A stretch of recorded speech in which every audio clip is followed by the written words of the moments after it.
But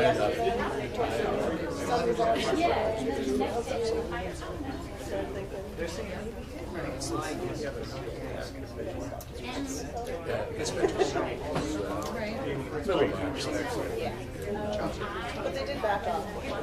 Yeah, a little bit up here. It's pretty bad.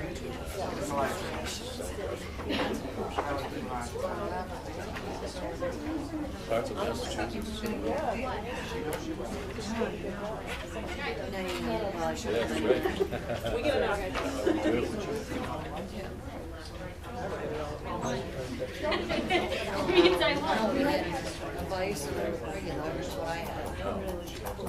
California. Yeah. Just saw a thing that Mammoth Mountain is probably Hold on a second. First off, my dog is right now. Oh my god. I'm not gonna lie, my heart's going. How's it going? Chopping up jalapenos and like this. And look at my eyes.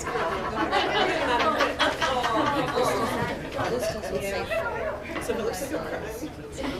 She's not getting emotional about this. Right.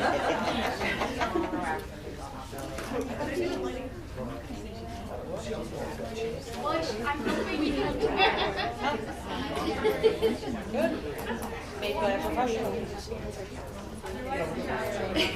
We planned it.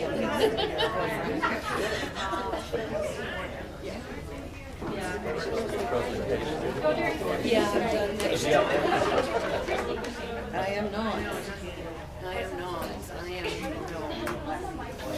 I've been doing this off and on since I offered that to him. He said no.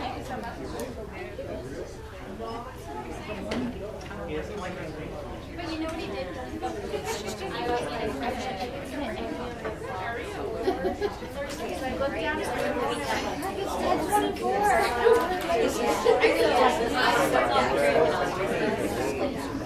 Yeah, you were saying that. You were like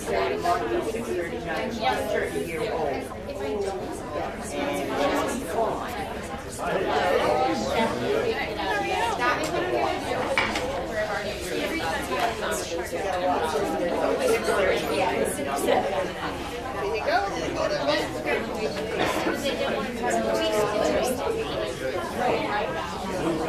It's gonna be awkward.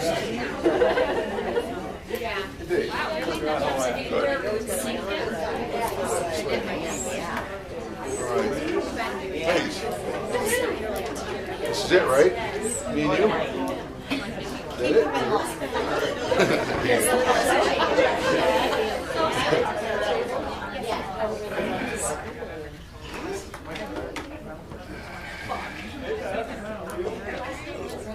Let's get down here. You good? How you doing? Good? Good. Life is good.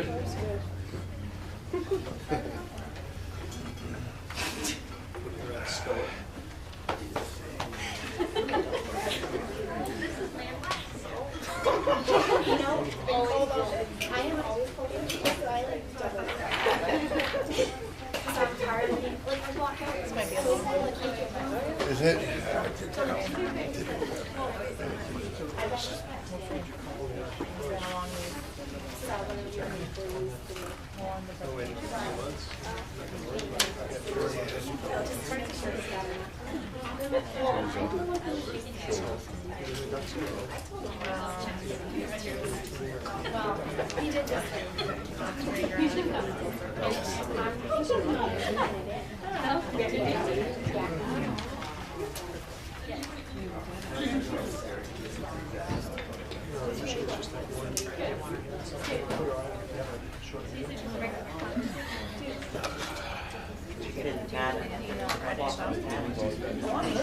It's like, oh no, I just said that was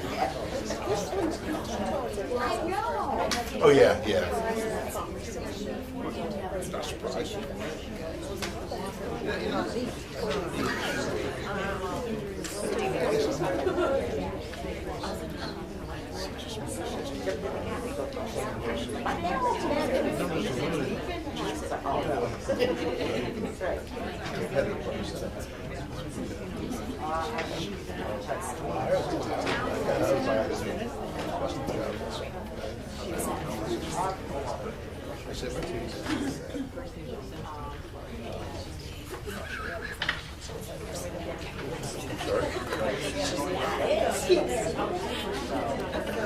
When was the last time?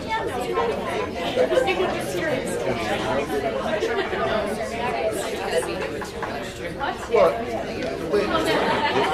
was insulted. I don't know. I don't know how that. I don't know how that connects to straight face test. To me, it's ridiculous.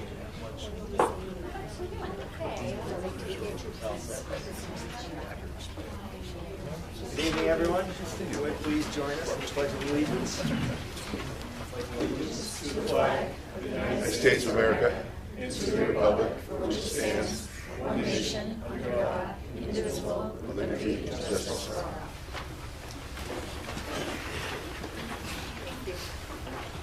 Thank you. To see what action the board wishes to take regarding approval of the minutes from the meeting held on February 13th, 2023. Move to approve. Second it. Any discussion on the meetings, on the minutes from February 13th?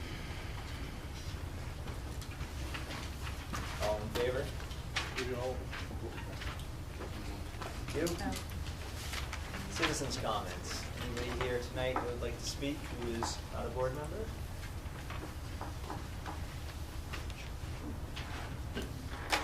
Seeing none. Any board member comments? I had the opportunity to sit on the Telstar Freshman Academy think tank panel. This is my 5th or 6th year doing it. And if you don't know, the kids are tasked with kind of a long-term project and given real-world global issues like plastic pollution and climate change and such things. And they come up with innovative solutions. So we provide them with a real-world panel and audience, so it's not just their teachers all the time. And I think they started it in the beginning of November. And that was last week, so it's a long-term project, and I was really impressed, as always, with what I heard you were there. Yeah, just to see the kids doing something long-term is kind of nice in this instant gratification generation. So it was really impressive. If you get a chance to join it, you should check it out to see it from the inside. Any other board member comments? Nothing for the chairman's report tonight. Our next meeting is going to be Monday, April 10th at 6:30 here. The Education Committee is scheduled to meet April 27th at 2:45 at Norway Savings Bank. Finance Committee is scheduled to meet this Thursday, March 16th at 4:15. Facilities Committee, Thursday, April 6th at 5:30. And the next Region 9 board meeting is Wednesday, April 5th at 6 o'clock. Stephanie, you want to start with the education report? Yes, so the Education Committee met this past Thursday, March 9th, and we had Carrie Lynch come in and talk about her new position and what she's been up to since the beginning of the year. She has taken a 2-year grant-funded position as the Telstar High School Extended Learning Opportunities Coordinator, and has been facilitating partnerships with different businesses in the community.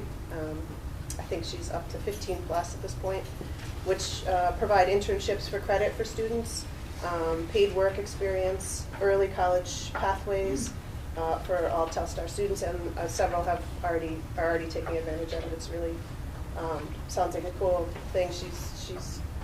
I'm impressed with what she's done already, and she's also helping students develop post-secondary goals. So she's doing a great job, and I'm super happy to have her on board. Thank you. Marcy, Facilities Committee? So we met last week, discussed some updates and next steps on the Early Learning Center efforts, which I think some things we'll be talking about later on. Reviewed some of the Transportation Garage project costs.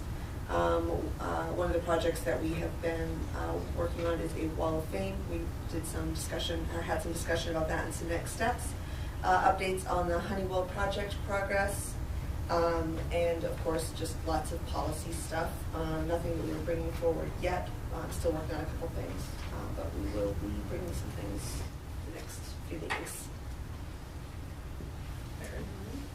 The Finance Committee has been meeting weekly since the last board meeting and has been in the process of reviewing individual cost centers in preparation for the budget presentation to the board in April. Like all school districts and towns, the increasing cost of energy, insurance, and negotiated increases is having an impact on the budget figures for fiscal year '24. We are again estimating that approximately 92% of our budget reflects fixed costs. Although we are anticipating an increase to the budget, we are also fortunate in that we'll be receiving additional state aid in the coming year. We are also expecting an increase in tuition payments that we receive from sending towns outside of the school district. At this point, we have reviewed 8 of the 11 cost centers included in the general fund budget. We're anticipating that we will complete the review of the remaining 3, as well as the adult education budget, and have that information available for review and consideration at the April 10th meeting. We will continue to meet weekly to be sure that work is completed in a timely fashion. In our role as negotiation committee members, we have examined remaining employees who work with individual contracts and will be making a recommendation for those positions later in tonight's meeting. Thank you. And Ms. Taylor, is there anything on Region 9 tonight? Next. Region 9. Perhaps some of you know, but for the past 2 weeks, Region 9 has been host to the 3 sending schools, Derigo, Mountain Valley, of course, and Telstar. And sophomores and juniors have been sent, or have gone anyway, to spend the whole day at Telstar and at Region 9, and they have had the chance to see all of the programs. So typically when they went over, if students wanted to see the nursing program, that's the one they'd see pretty much. But this time they showed the students all of the programs. And from what I hear, it was very successful. Students appreciated it, and Region 9 certainly appreciated having that. And as a bonus, our culinary arts program gave them some goodies, so that always helps. The board meeting, our board meeting was on March 1st, and there were three major topics. The budget, of course, facilities based upon the grant that we've had, and lastly, the adult ed program. So the budget, well, let's put it this way. The original presentation did not go so well. So consequently, there will be a meeting on the 20th of this month to rehash a revised budget that hopefully will be more amenable to the board. Facilities, the facilities committee met to start action, designing, etc., for the culinary arts. If you remember, we have gotten a grant for the culinary arts program for an outdoor setting and so forth and so on. So that is in progress. And last but not least, with the adult ed program, on the 20th of this month, also in the morning, there should be, I haven't heard anything, and I've heard a lot of different stuff, but there should be a meeting for interviews for the director of adult ed on the 20th. And let's see.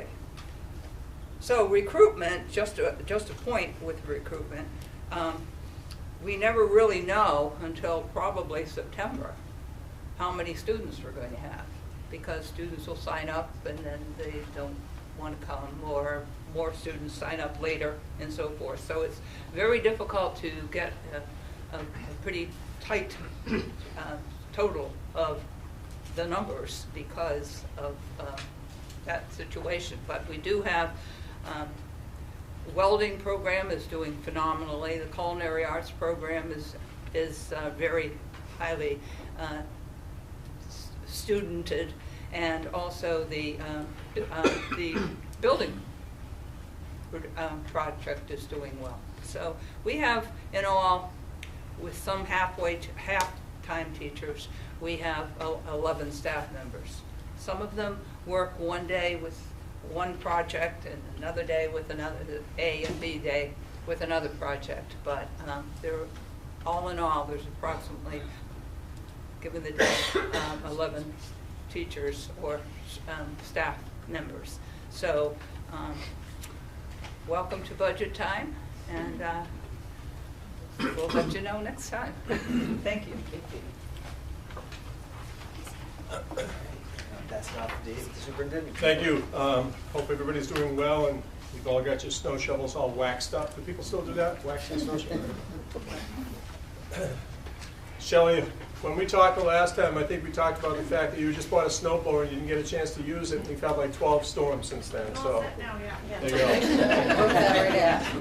Since our last meeting, we've had some appointments. I'd like to share with you. These are Schedule B appointments. Telstar High School, head softball, Scott White.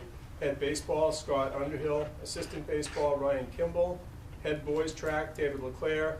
Head girls track, Catherine Miracle. Telstar Middle School, head softball, Natasha Howard. Assistant softball, Tiffany Jordan. Head baseball, Tim O'Connor. Head track, Amy Lilly. And assistant track, Jonathan Erdy. Since our last meeting, we've also had several resignations. Alex Edmonds will be leaving, has left the district. She was an Ed Tech 3 at CPS. We do have a replacement lined up for that, so we're all set and ready to go. That was effective March 8th. Stephen McLean, a longtime school bus mechanic in the district, has left effective February 24th. And Michelle Bouchard, who stepped up and took on the role of Telstar English teacher for us when we needed someone, has decided that she would like to move back into a role as an Ed Tech next year. So she's resigned her position as English teacher effective at the end of the year, and will be applying for an Ed Tech position here, and I'm sure we will have a place for her. So we really appreciate the fact that she did step up and provide that support when we really needed it.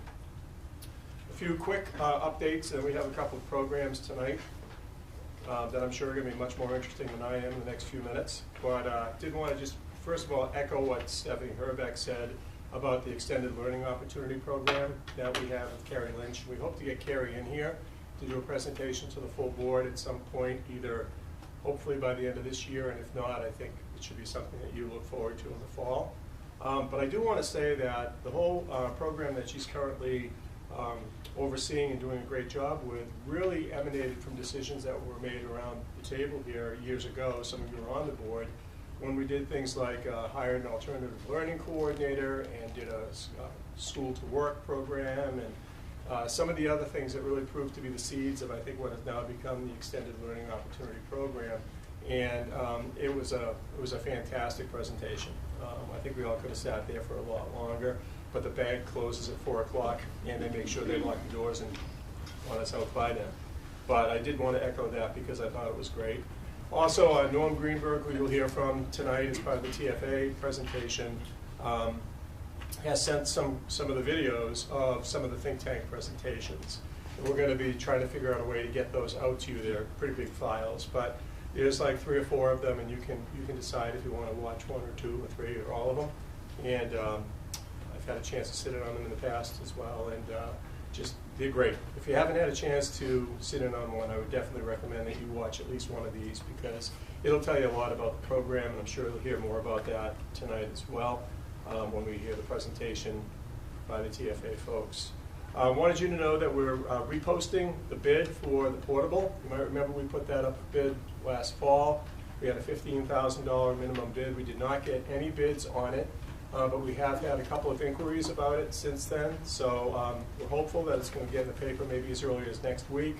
Run the ad for a couple of weeks, and then we'd like to see if we can get the portable sold and out of here by May 12th, so construction can begin on the project that's going to be going up this summer. And we did lower the minimum bid on that to $8,000. So if you've been looking for a portable classroom for your yard, now is your opportunity. I do think we'll get some interest in it this time around, so that's good. Honeywell project, Marcy mentioned a little bit about that. I just want to let you know that during February break, the process has finally started. It's been a lot of time, effort, and energy that's gone into this, but the contractors were here on site during February break, and they installed all the roughed-in wiring for all of the systems, the HVAC system that's going to be worked on later this summer. In both the first floor and the second floor were done, and it included the installation of 24-volt power, communication setups for the thermostats and all the DVC controls. They'll be back again in April, and they'll do another phase, and then they'll be prepped pretty well to be able to take on the lion's share of the project, which will begin as soon as school gets out. I'm going to defer any comments on the Early Learning Center until we get to that item on the agenda. And I think other than that, at this point, I'd like to, oh, just very quickly in your packet, I did send you, and again, Ms. Winslow referred to this, but back in 2019, we considered different projects for the bus garage. One project that was proposed but never really saw the light of day because it was deemed to be too small was something called Proposal D. And as it turns out at this point, we felt that was probably going to be the only one that really stood a chance of getting passed, given all the challenges that people are facing fiscally. And as you recall at the last meeting, I asked you to approve roughly a $2,000 expenditure with PCM Company, which is a company that does basically bid costs, or costs of bidding on a project or building a project. And if you had a chance to look at your bid packet, your board packet, back in 2019 when project Proposal D was first put together, the estimated cost of it was $1,884,000. Now here we are, post-COVID, and as you all know, it's getting pretty difficult to get anybody to do any kind of construction work. And the proposal this time came in at almost, well, double that, $3,694,548 for the exact same project. This project, just to kind of let you know, and I think it's safe to say that the Facilities Committee is taking a little bit of a step back on this, at least for the minute, to try to get their heads around that number. But this was a project that was going to involve building a smaller footprint than the existing bus garage, right out here behind the maintenance garage. And it had a mezzanine on the top, so the total square footage would have been a little bit more, but the actual footprint would have been about 1,000 square feet, or about roughly 1,000 feet smaller than the size of the existing bus garage. So not ideal. It's certainly not ideal at twice the cost of what it would have been in 2019. So just, if you haven't had a chance and you're interested in it, the attachment that I sent out is extensive, but it gives you like all the breakdowns of the different components of the project, and there's also a page in there that gave you the original cost estimate for it as well. So maybe if we wait another few months, it'll come back in at half of what it was in 2019, but I don't think that's likely. At this point, I would like to turn the program over to Mr. Kenny, and he'll introduce our speakers for tonight. Superintendent-elect Kenny. I tried to get him to sit up here with us tonight. He politely declined. Oh, good. Good crowd. Good evening, everybody. We're lucky enough to have two great presentations tonight for you. The first one highlights our Job for Maine Graduate Program, JMG, and our instructor, Cheyenne Miller-Cordwell, is here, as well as her supervisor, Mitch Donar, and a few students. And so they're going to introduce a little bit more about where JMG has gone since last time they were here, and all the new things that are on the horizon. So I'll turn it over to them. Just bear with me while I try to get it going up on the screen. I do have this quick presentation on here, and then you're actually going to hear it from two of my kids. Like Mr. Kenny just said, my name is Cheyenne Miller-Cordwell, and I'm from JMG. I'm also here with my director, Mitch Donar, over here. Mitch is like that head person at JMG that I reach out to, and then if he doesn't know the answer, he's got more people. But he is my go-to person. I think I got to change this one more time. See, Mike? My badge is working. I know how to control the TV now.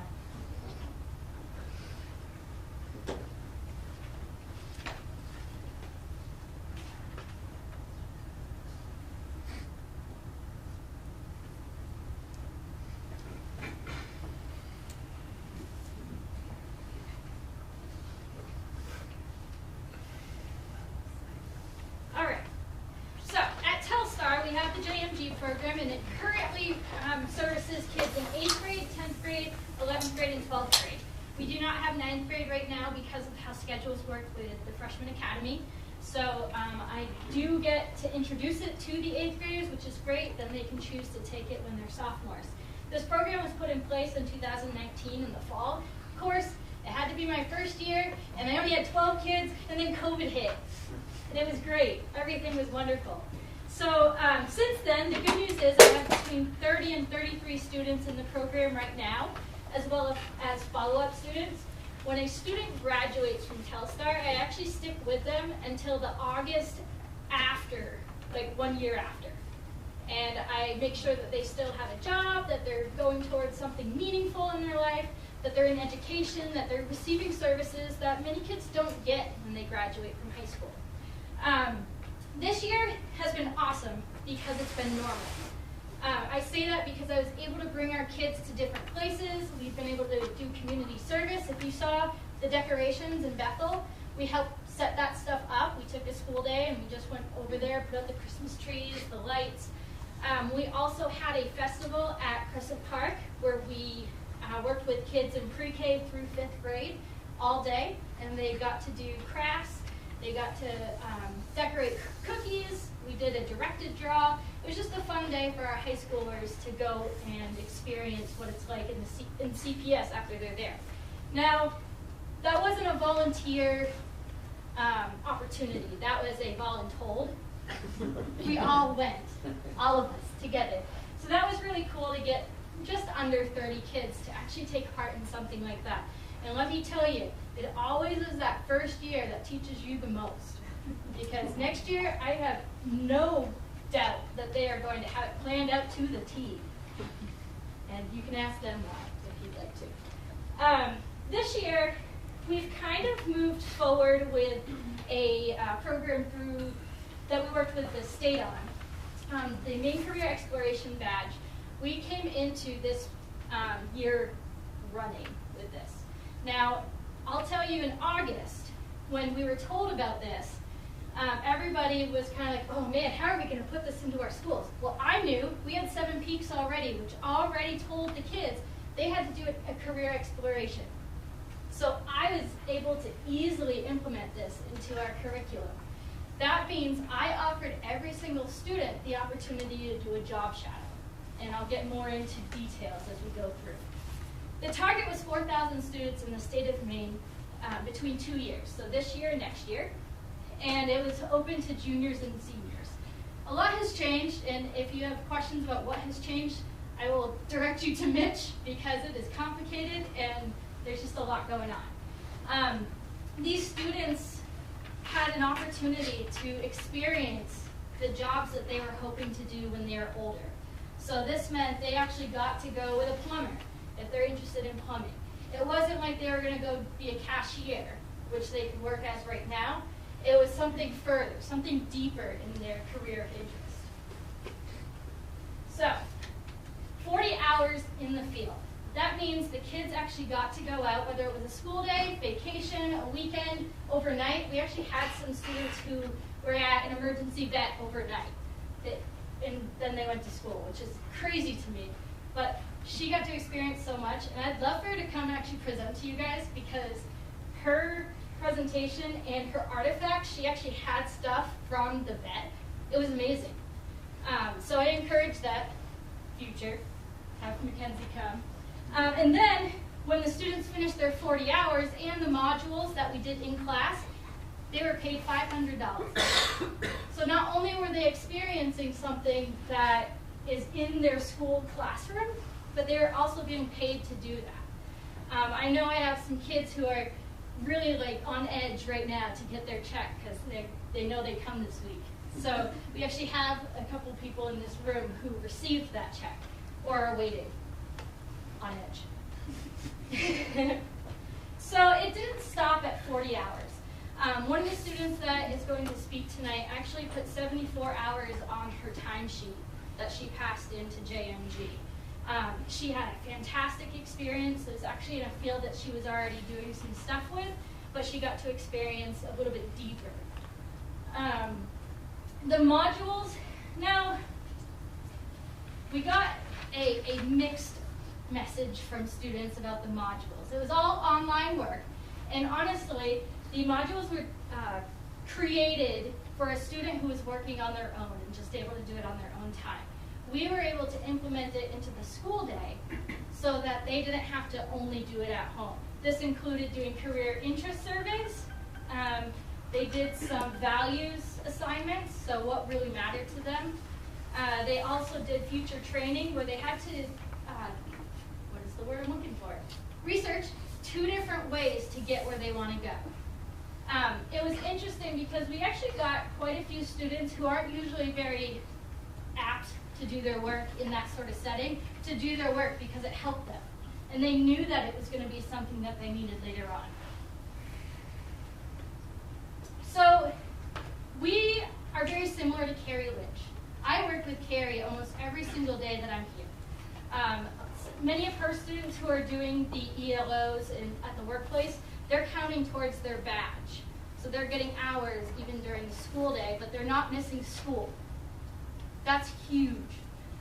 Carrie and I have also been working to figure out where we should bring the students.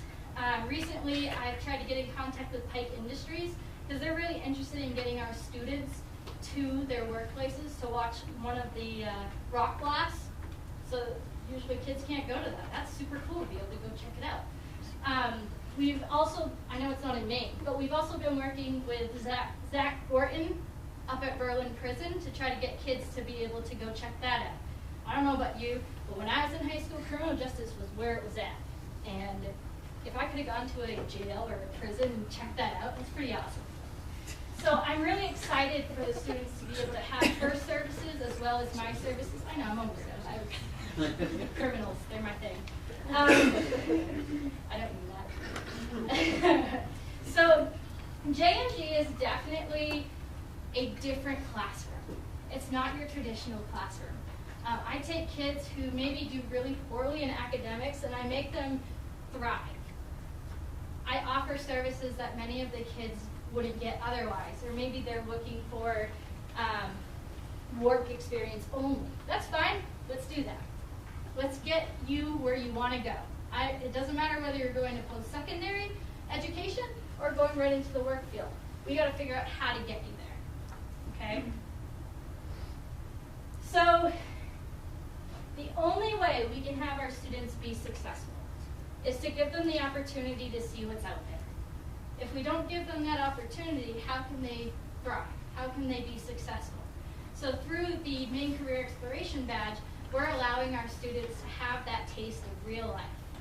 And honestly, I had one student who, at the beginning of the year, she was determined. She's like, I'm going to be in this gas station because my mom is. I'm like, okay, that's fine. So she actually shadowed a manager. Guess who doesn't want to work as a manager in a gas station anymore? And that might not sound like a big thing, but it is. There are many students in our high school who have their sights set on one thing. That is what they're going to be. And then they go experience it, and that's not where they want to be. So we're allowing them to be able to do that. And it doesn't stop with this badge. If students want to continue job shadowing, they can either do that on their own, or they could work with Carrie Lynch and get something set up. So these are the steps.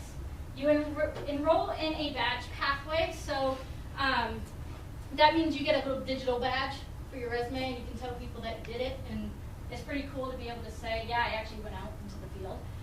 They complete the online modules, the 40 hours, and they do a reflection. This year, this was pretty cool too. We were able to implement the reflection that is required on the modules into our career experience presentation day. I guess that's what it's called. So the kids already had that. Like I said, 7 Peaks is great. I was able to implement this right away. 7 Peaks required them to reflect in front of all their kids, or all their peers. I'm going crazy, all right? We're fine. Everything's fine. They had to present in front of their peers and then finish everything. They even had to write a thank you letter to the employer, which was great because they were like, I did it. I'm like, all right, well, send me a screenshot of the sent email. And they're like, oh, I guess I'm going to go do that. So that was great to see. It was great to give them that responsibility. And then they received the $500. These are all the students who have completed the badge so far this year. We have 14 on there.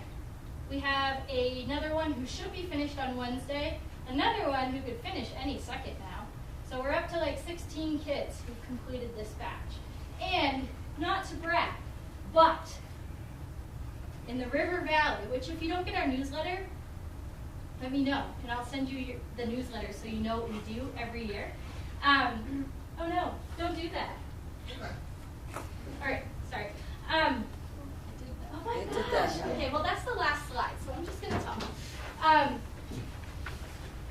Out of Dirigo, Mountain Valley, and Telstar, we were the first ones to get badges, which is cool to be able to say. Like, we were the first one in our little area to get kids to go through all the modules in the 40 hours.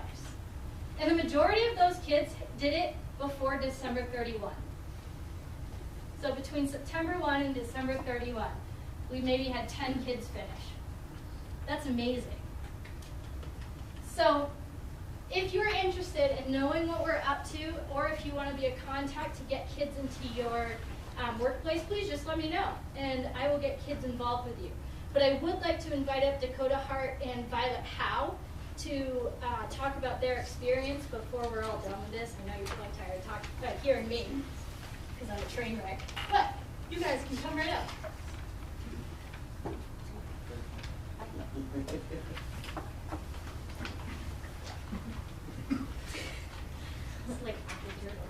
All right.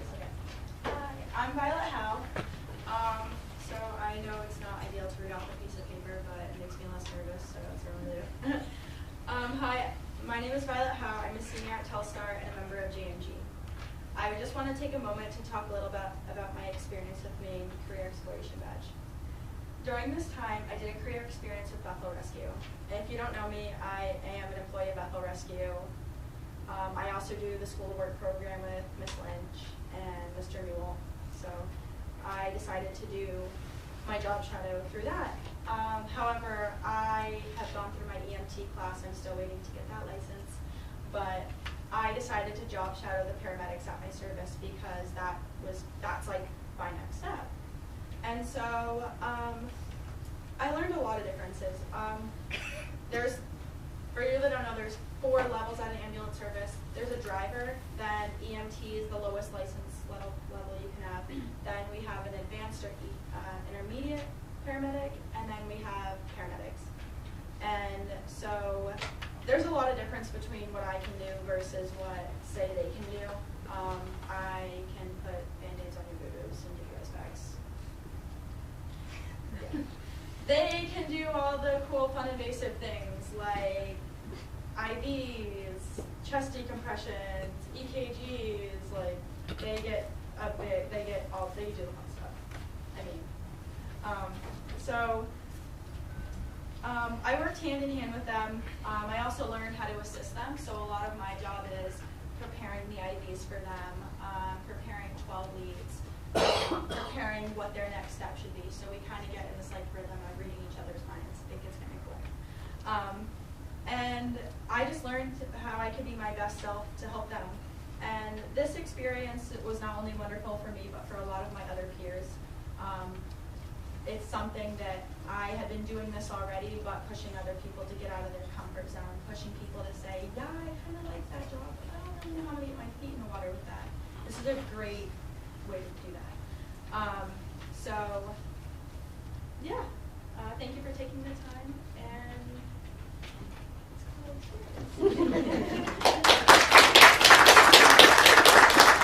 And the reason that Violet is the person who's coming to speak to you about the badge is because she was the one who finished the first one at Telstar on November 3. Congratulations. All right. So we have Dakota. I've spent the most time with Dakota. Yeah, pretty much, yeah. All right, it's all you, man. Hello, I'm Dakota Hart, and I'm a senior here at Telstar.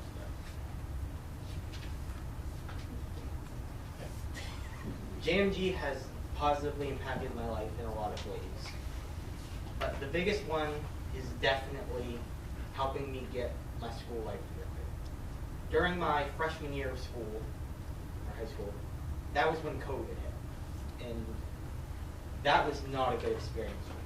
It led to me missing out on a lot of school credits and stuff, and killing my motivation for a lot of things. So going into, I think it was sophomore year, second half sophomore year? Yep. When we went back to going in person, I worked a lot with Miss MC to get everything back together, to make sure I could graduate on time. And because of her, I'm probably going to graduate on time. And that's quite the accomplishment. And because of that, I'll also be able to go to CMCC after I graduate. And I never thought I'd be able to do that. Yeah, thanks very much.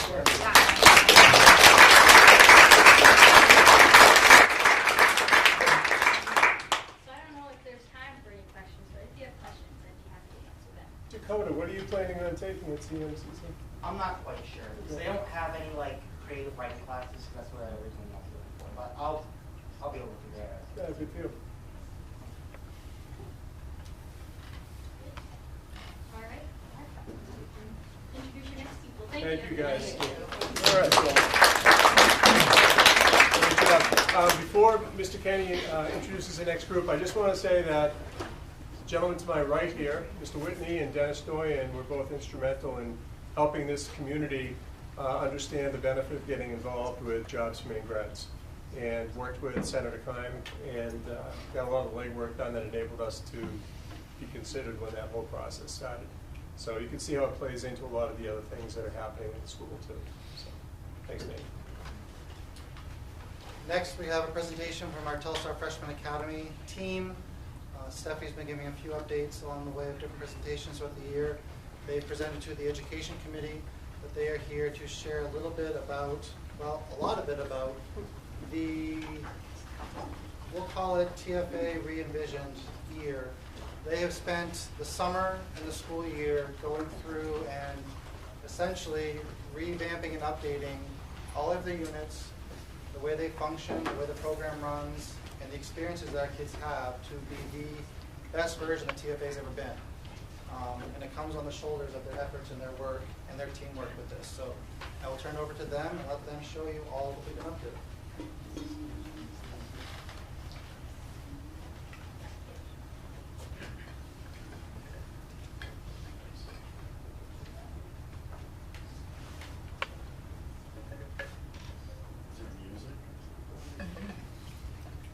Kelly's going to sing. No music. Can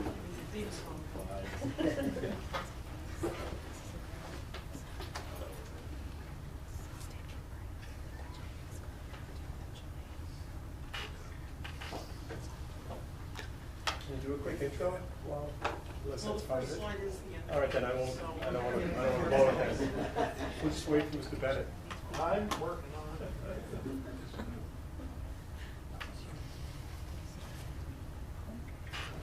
I don't know what.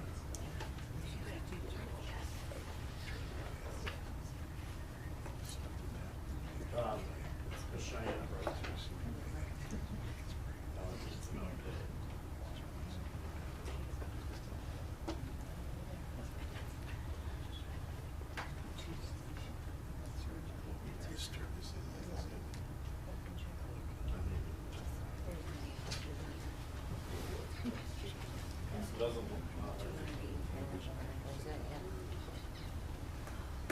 While they're doing that, I'll just say that Kelly and Doug have been part of this program since its inception. And this is year 9.5. Is that right? Time flies. 8.5. Year 9. Yes. Gotcha.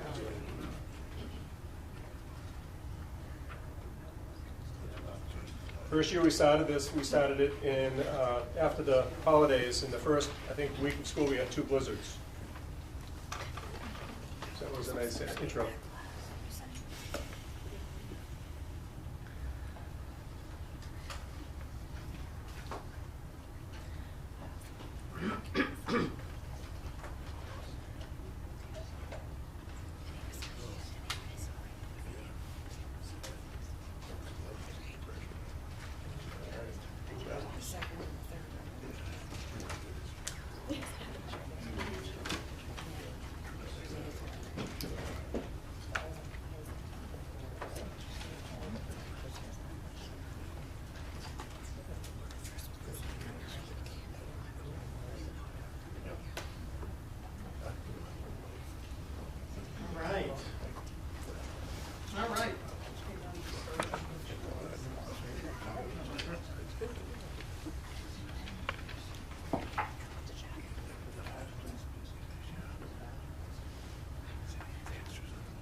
I just wanted to point out, I'm Kelly Dole, by the way.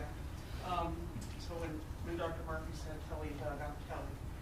This picture was taken this past fall at Tanglewood 4-H camp. And it's a big deal to us because it was our first overnight back after COVID that we were able to go on an overnight trip again after having to take a break. So, we'll start first.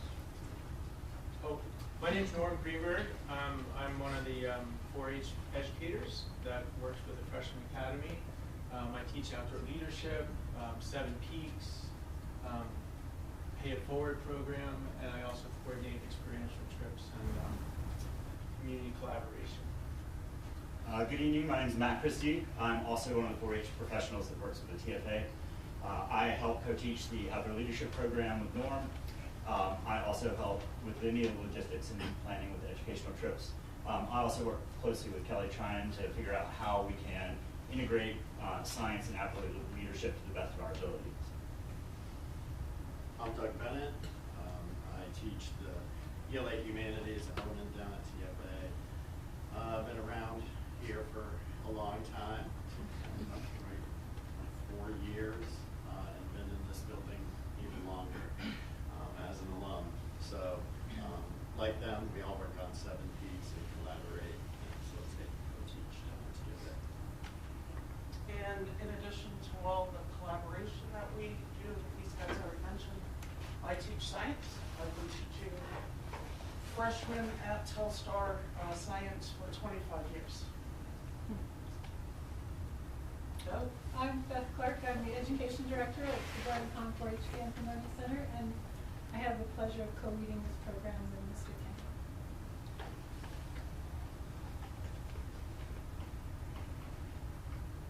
All right, so Dr. Murphy touched on it a little bit, the history of TFA.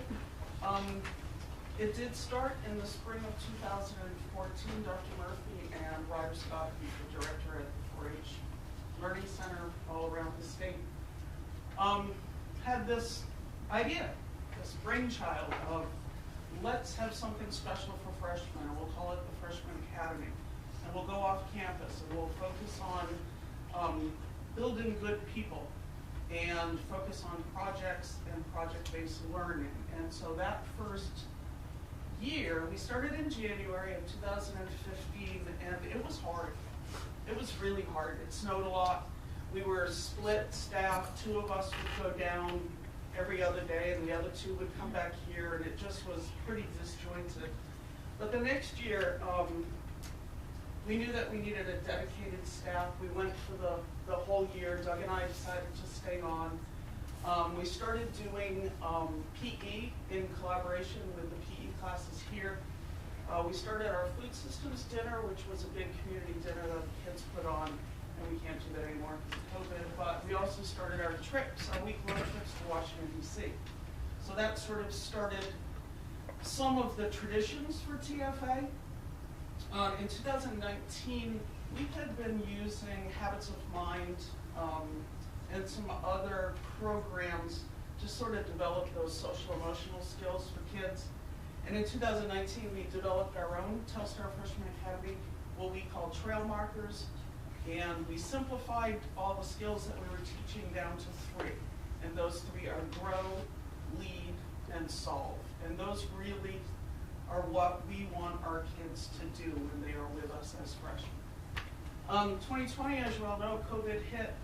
It was hard. We were at home, the kids were at home, and we were still trying to do hands-on and experiential, so that proved a challenge. The next year, when we came back to school, we piloted the University of Maine Early College Outdoor Leadership Program, which this year is now a full-time class run by these 2 experts in outdoor leadership, and they earn Telstar PE credit now through that, and they're going to talk about that more. We also have developed new units. As Mr. Kenny or Dr. Murphy said, we've developed new units this year. We had to get away from our food systems unit because kids aren't supposed to be serving people food, I guess. And so now we've got the think tank unit, which Stephanie had talked about, and right now we have just gotten going on our digital story unit, and we're hoping that those will be premiered later. So currently we are very experiential, place-based, integrated, and project-based.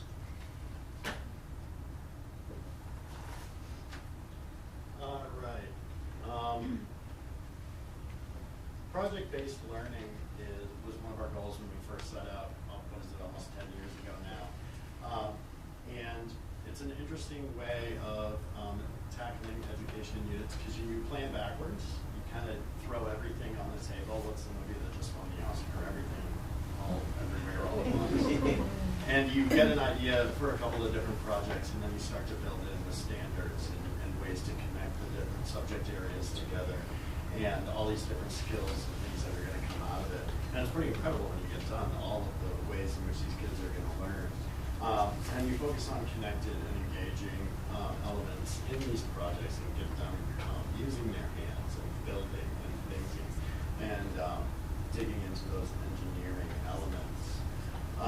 As was mentioned earlier, the authentic audience is hugely important for our projects and our presentations. So they're not just presenting to their peers or their teachers that they get very comfortable with, but professional adults come out in the world.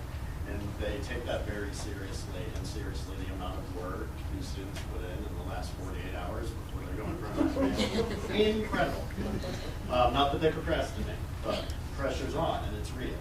And there is no like, can I do it tomorrow? No, the panel's here today. What you got is what you got.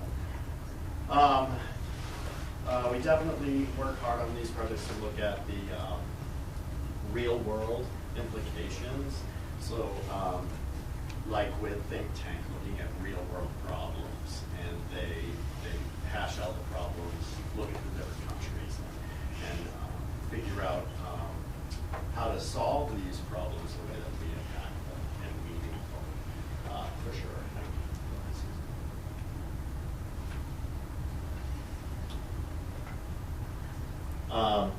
So, also,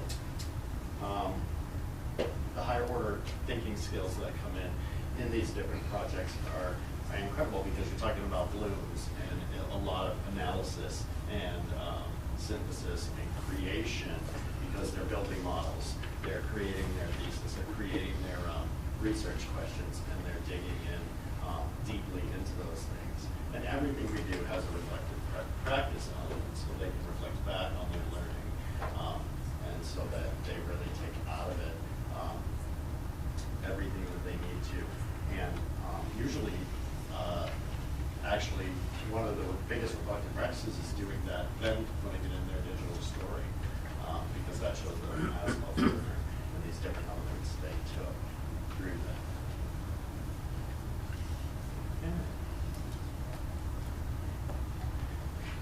Just to take you through how do we fit into the bigger picture if you're thinking sort of 6 through 12. With ELA in science or humanities in science, Kelly and I still meet here with the departments. We do curriculum with Shelley in our departments, and all our standards are fitting into that spiraled curriculum that we continue to develop. And you've heard that we continuously are revamping our curriculum to make all of that work really well. 7 Peaks. We work with the kids on these different projects, and we also reach back into the middle school and spend some time with the 8th graders. They have come down already this year and done some innovative building and challenge work. We also do Step Up Day with them, and a couple of different elements of Step Up Day actually, and they're an audience for us for practicing our think tank presentations. Kelly touched on the trail markers, but there are 21st century skills that are so important for setting this base groundwork that we want to set at TFA to make these kids really excel all the way up through all these awesome opportunities that are really starting to come together in the grade levels above. That grow, lead, solve.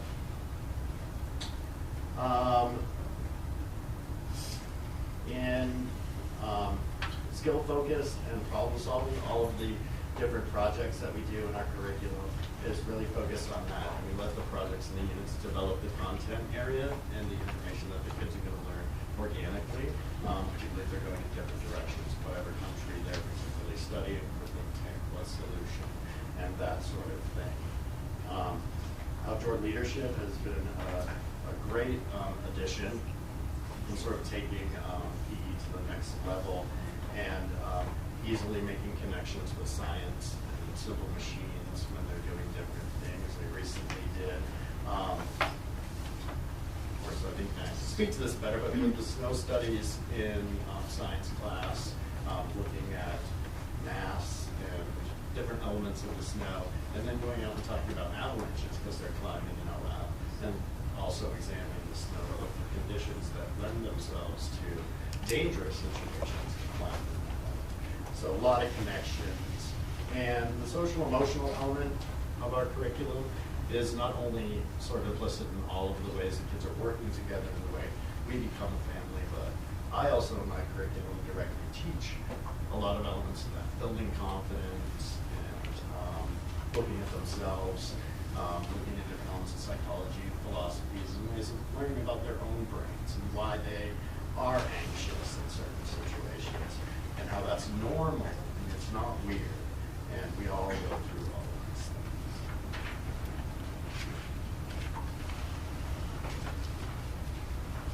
things. Some of the quick ways that we take learning beyond the classroom throughout these projects and different things that we do.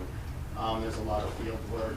Our kids work with Dartmouth College students to set up study blocks for tree health on Buck's Ledge, to look at carbon and how healthy these different areas are on the forests there that were cut at different times.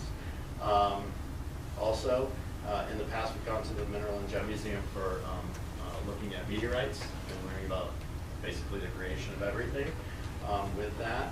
And we will also continue to go there for various reasons. We're going to make a connection with the Bethel Historical Society for local history and settling in the area as we take a look at science as well. And definitely one of the biggest things that's been awesome that I see and impactful is when we go to UMaine, our kids have already connected with college kids through the KPE class that comes and works with OL. And then when they start Think Tank, this year we were able to set them up with engineering students to be a partner that they could Zoom with when they're working out those solutions. And then we take a trip up there and we stay overnight. And when we're walking on campus, we run into those KPE students and they come over and talk to us and they all hug them. And all of a sudden, freshmen from Telstar can see themselves in that environment. And it's pretty impactful. It's good to us, and now we're here at them.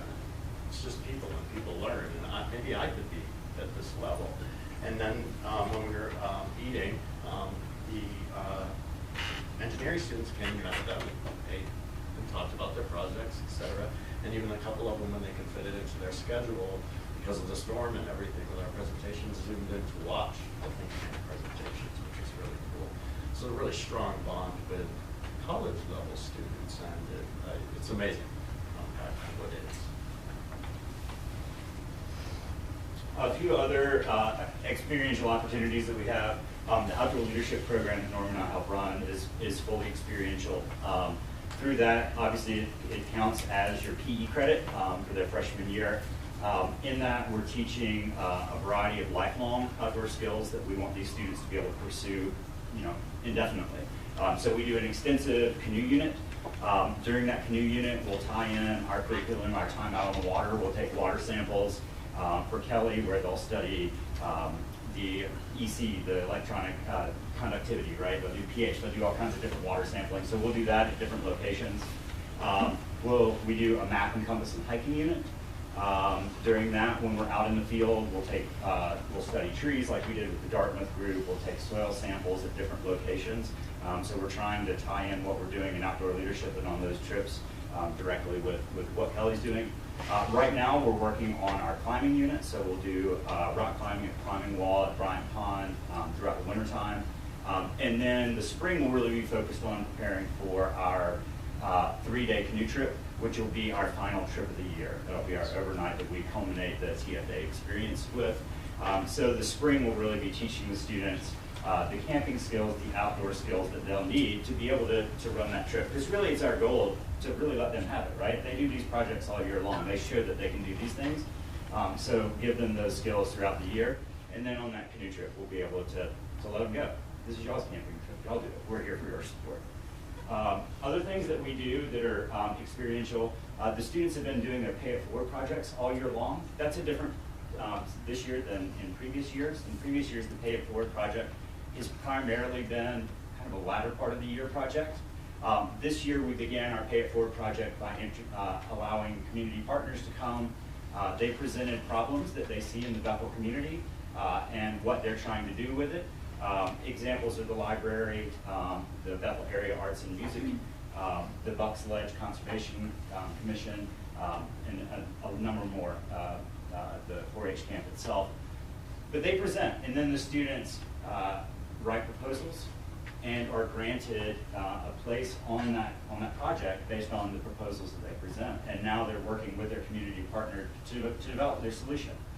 So they're doing the research on what's going on right now, what needs to happen, and then they'll work with their partners to figure out the steps that they need to get there.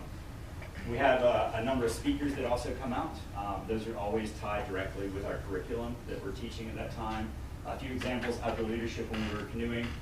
We had Olympian Lucky Haller zoom in with us and talk about his experience in the Olympics. Warden Miller has come and spoken with us about how she uses map and compass in rescue work with the Warden Service.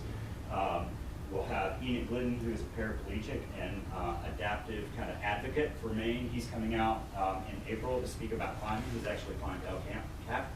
He can't use his legs. It's pretty inspiring to see this, for these kids. So we have a number of speakers that come out. And then certainly our educational trips that are tied with whatever we're doing at that time. Examples are going to Bucks Ledge with the Dartmouth group to study the soil science and the trees. Our UMaine trip was directly, the activities that we did there were focused on engineering and the design process, which is right with the think tank project that we've been working on lately. So we really try to tie our educational trips in with the curriculum that we're working on right at that time. Obviously, we feel like we really couldn't do TFA without Brian and without being out there on the campus. The trails and the campsites and just the land around there just provided incredible opportunities, not only for outdoor leadership, but certainly for all the field work that Kelly does with her students in the science classroom. We've got the waterfront, we have a climbing wall right there that we can use at any point in time. We have a bunch of different classroom buildings that we can use, not just the barn, but the barn is an incredible space. So if you haven't ever been out there, you ought to. It's a really cool place. To come in and think that this is that's where we go to school every day, it's pretty neat. So we have pretty excellent facilities. And once again, with the correct curriculum that we have, we just couldn't do it if we were in the classroom here at Telstar every day. A few other things really quickly. One great thing about our program being off campus, we aren't necessarily tied to the Telstar schedule each day. We have that block of time that we know that the students are going to be there. Today they were there from 8:05 until 11:35 when they got back on the bus and came here. How we use that 3 hours is up to us. Most of the time it's a typical class rotation, but there are special events throughout the entire year where we might take a whole day for one particular thing. Think tank is a prime example. Just the other day, the whole focus of that day was think tank.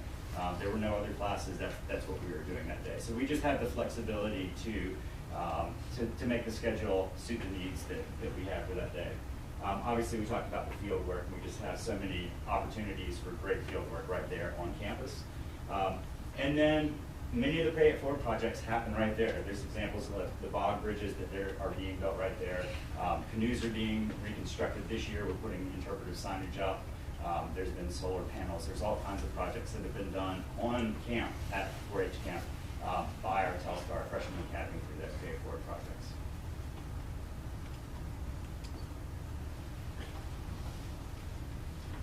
So we talked a lot about the experiential opportunities that are woven into the Telstar Freshman Academy program.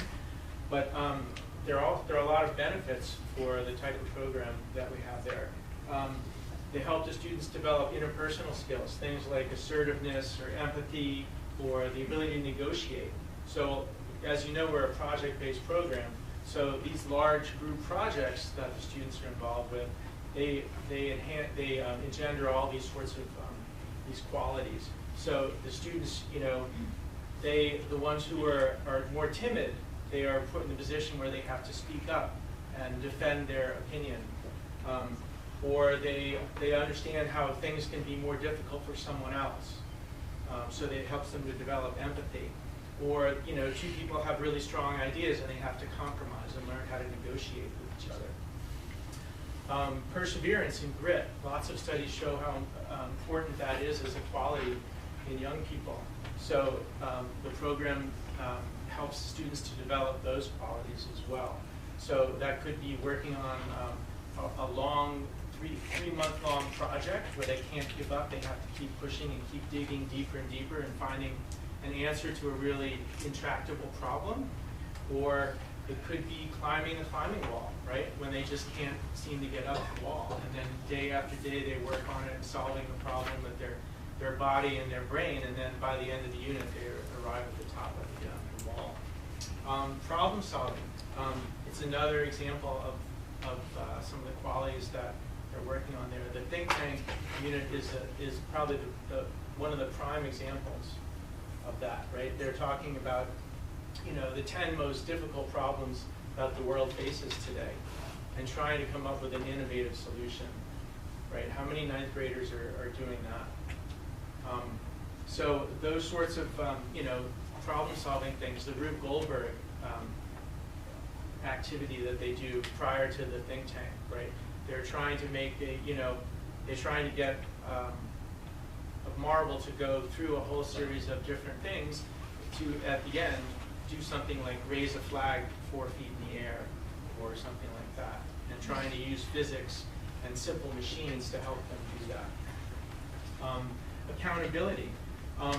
As teachers, we're holding the students accountable. However, one of the great things about the projects that we're working on is that because the students are working together in groups, they are holding each other accountable, right? And teenagers get tired of hearing adults talk to them about what they should be doing.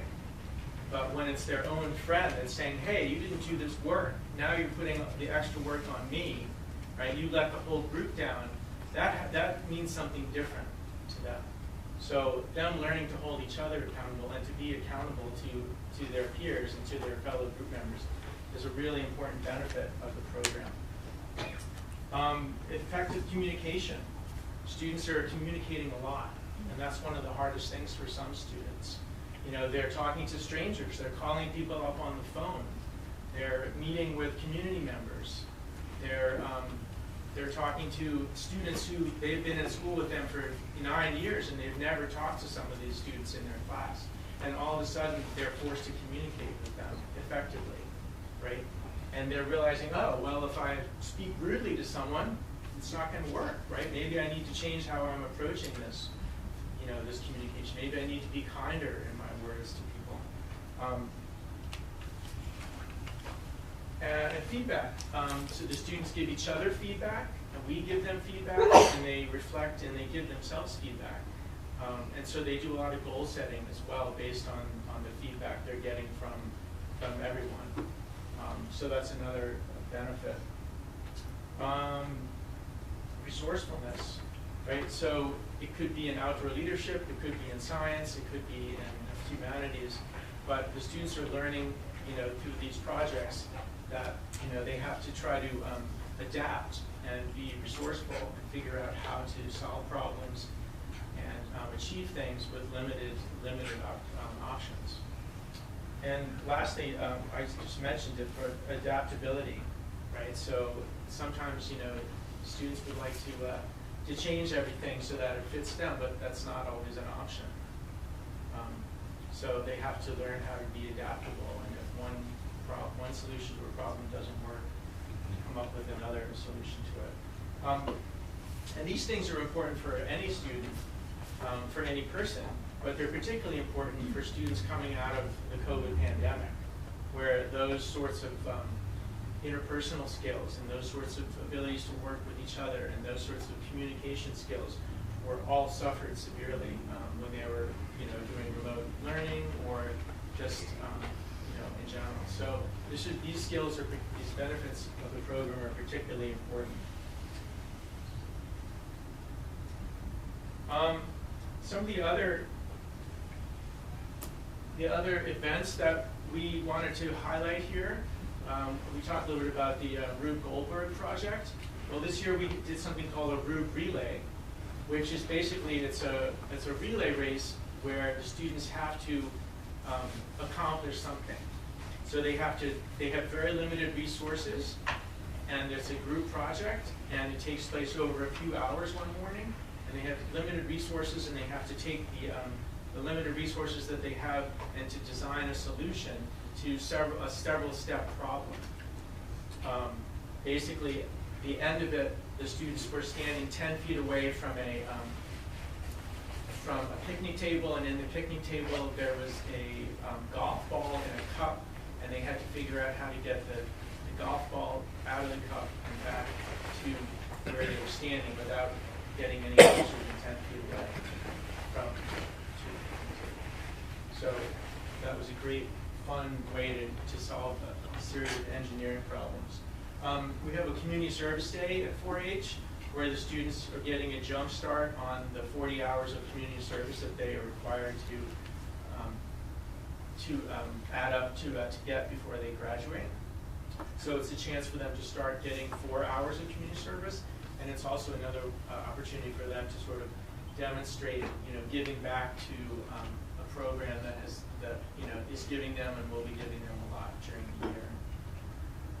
And they benefit from it, right? They can see if I do these things now, then I'll be benefiting from the whole year. If I'm weeding this garden now, in the spring, I'll be eating the things that are growing in it. The Academy Awards, we talked about the trail markers. So at the end of the year, we have a ceremony with the Academy Awards, kind of like the Oscars, but more important. So the Academy Awards is when the students get awards for each of the different trail markers, the howls categories. So that's a fun thing to do in the spring. We make little awards for them. We have a celebration in the spring for the Pay It Forward projects, because the students are all very involved in their groups that are working on these projects. So but they're not learning a whole lot about what the other groups are doing. So we have a celebration where we highlight all that each group has accomplished. So each group presents to each other. They present to their peers, and they make them aware or familiar with. They make them aware of what they've accomplished on their project. And sometimes we have, some of the projects are at Freshman Academy, so we'll have a little tour, like this is the project, this is the before, this is the after. So it's a big celebration of what they've accomplished. And lastly is the TFA Field Day.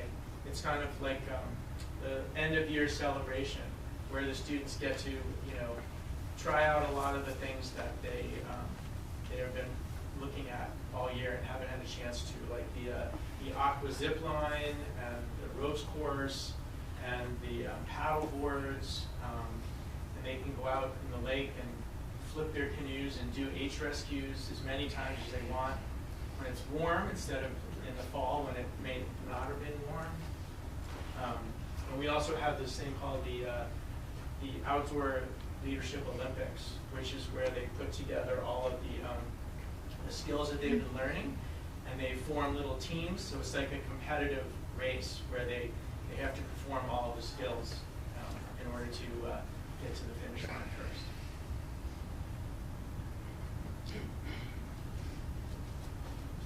All right, we are almost there. So what we do is a little different, and sometimes kids coming out of middle school can be a little bit apprehensive about that. And so we try to ease that anxiety of middle schoolers by offering experiences with the different grade levels. So this is the 8th grade actually doing the group relay challenge, trying to get the golf ball out of the cup. And it can't touch the ground either. So they came in the fall. They will come again. Actually, we have a pay-it-forward group of students, and they are in charge of running Step Up Day and another 8th grade experience day. So we have students planning experiences for students, and in that way 8th graders can come and get a taste of TFA. We also invite other classes to come and be audiences for us on our different presentations. We hold open houses for parents in the spring or fall. And obviously our opportunities to participate as an audience member. So say the digital stories that are going to be in the beginning of June. If you wanted to come and be an audience member for us, you would be more than welcome to do that. And along that same line, I'm always open to visitors in my classroom, so anytime anybody wanted to come and see what we were doing, you are more than welcome to get in touch with us and let us know that you want to come and check it out, because we love visitors. And for small people, come and present to you all the awesome stuff we did.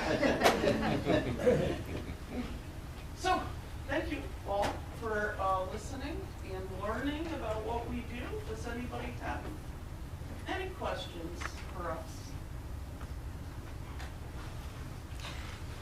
I just, you know I'm not going to pass it up, right? So I looked at my computer today, and it was late March of 2014 when I called Ryder and said, I'm about to get into some trouble, and I'm looking for somebody to get into it with me. For those of you who don't know, 2014 was, we were going through report cards that the state was issuing, and it became clear that we just needed to do something different for our kids. And so this was the answer that I had proposed to Ryder, and it seemed to make a lot of sense to do it off campus and at a place that would allow us to do some experiential-based things with our kids, and it was long before experiential education became the buzzword. And the first year or two was not an easy lift. So I would like you, if you could, just to kind of go back to a slide for me. Doug, go back to benefits of experiential opportunities. And I just want to say that people up here, and some people are newer than others, and other people have been around since day one. Every single one of those characteristics that they listed here is what you guys have done. I couldn't be prouder of where you've taken this program since 2014, and I have every reason to believe that 10 years from now, when you're all back doing the presentation again, it's going to be even better still. So I want to thank all of you, and great mission. Just one other thing, I said it earlier tonight, but you can connect the dots. Where we are today is a result of where these folks have helped us get, where JMG has been, other things that you did around the table as a board that allowed us to get to this point in time. And so, thanks. Thank you. Thank you all.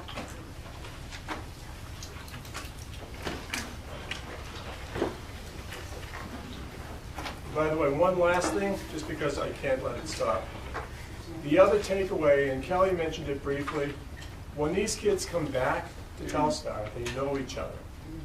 And we see the difference in the way they treat each other. It's not like you've got this group over here and this group over there, they all know each other. So if you got 40 or 50 freshmen, they're intermingled throughout the entire year, and at the end, they're a class. Probably unlike any class that we ever had when we were in school, they know each other.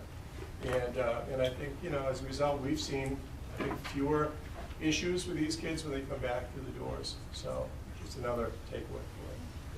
That's it. All right, that concludes the superintendent's report. Thank you. Thank you to all the presenters. No old or new business that I know of, so we will move on to number 3. Excuse me, to see what action the board wishes to take regarding approval of the proposed 2023-24 school calendar, and the Education Committee will have a recommendation. The Education Committee recommends approval. And I'm turning this over again to Mr. Kenny. If I get this all figured out, the next couple of months should be really easy. Mr. Kenny's actually going to present on this tonight.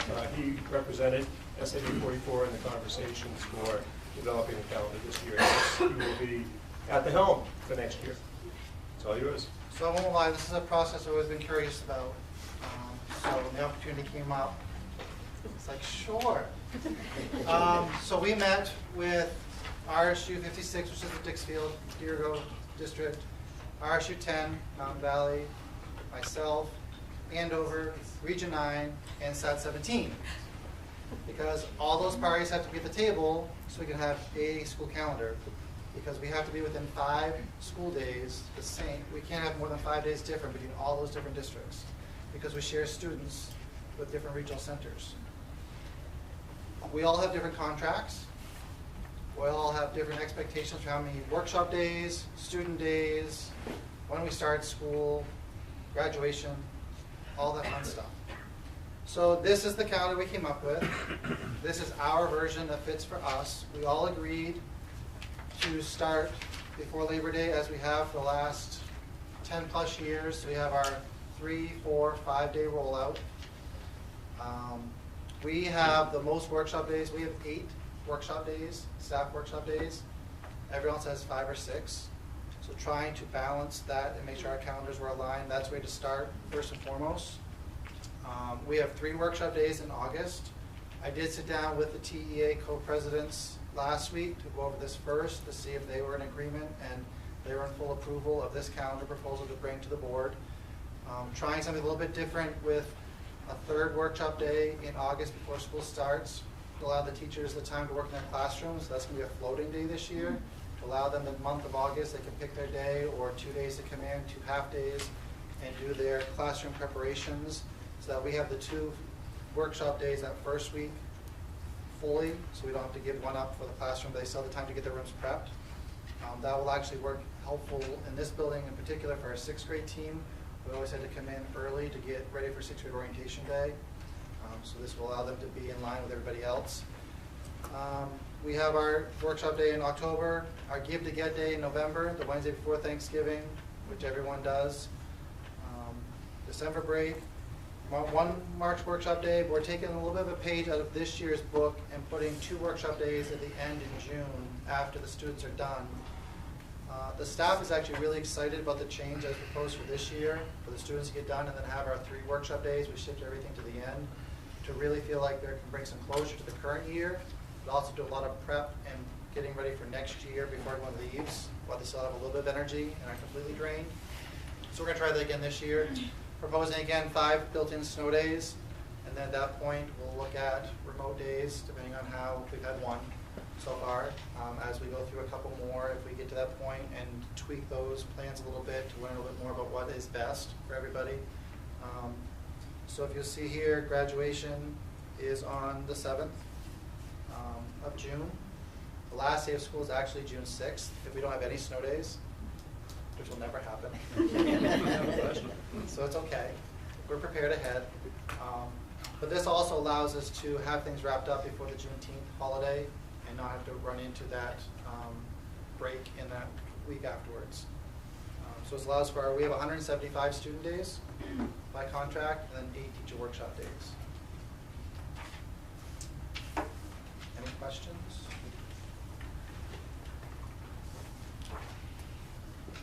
Discussion on the calendar, then move to a vote. All in favor?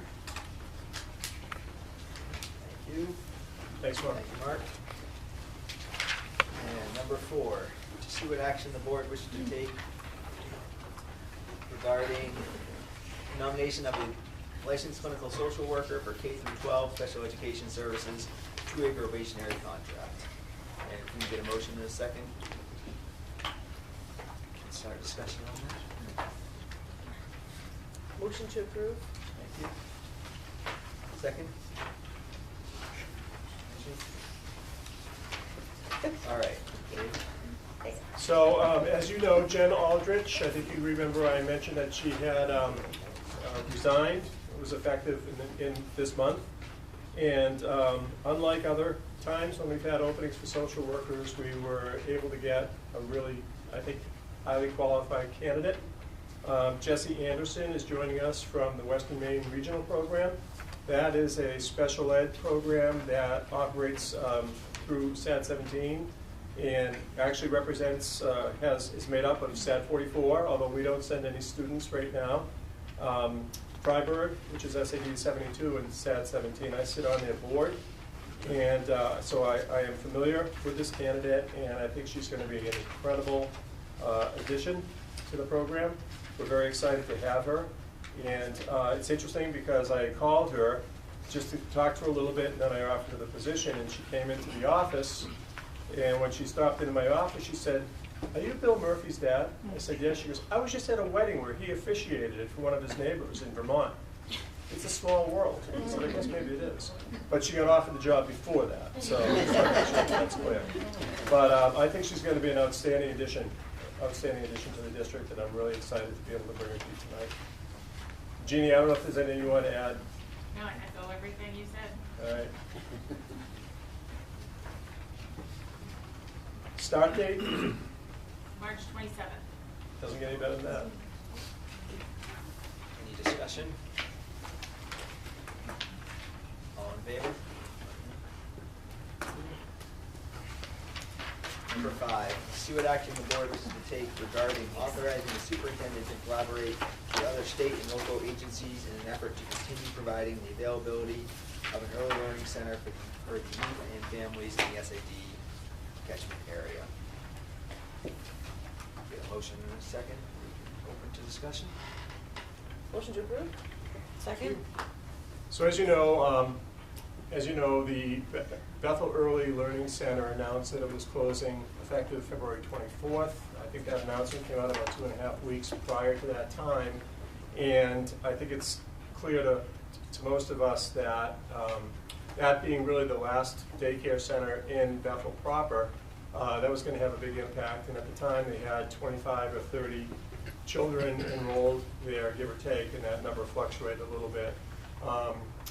So it became clear that something had to happen, and it seemed to make sense for us to get involved in the process to at least try to champion the continuation of such a program in our area for the benefit of kids. We see all the time the benefit of our kids coming to school with some type of social and educational background prior to that time, getting something under their belt that allows them to be around other kids. So the goal here, and just to be really clear about this, is not to spend district money. That's not the intent. The intent really, I think, is to see if we can act as a facilitator, as part of an enabler, if you will, for the different agencies in the area, different people in the area, to be sure that we can get together and make this happen. So since that time, I've done a couple of things. Didn't take any kind of a formal vote on this in the past, but I did make you aware of it.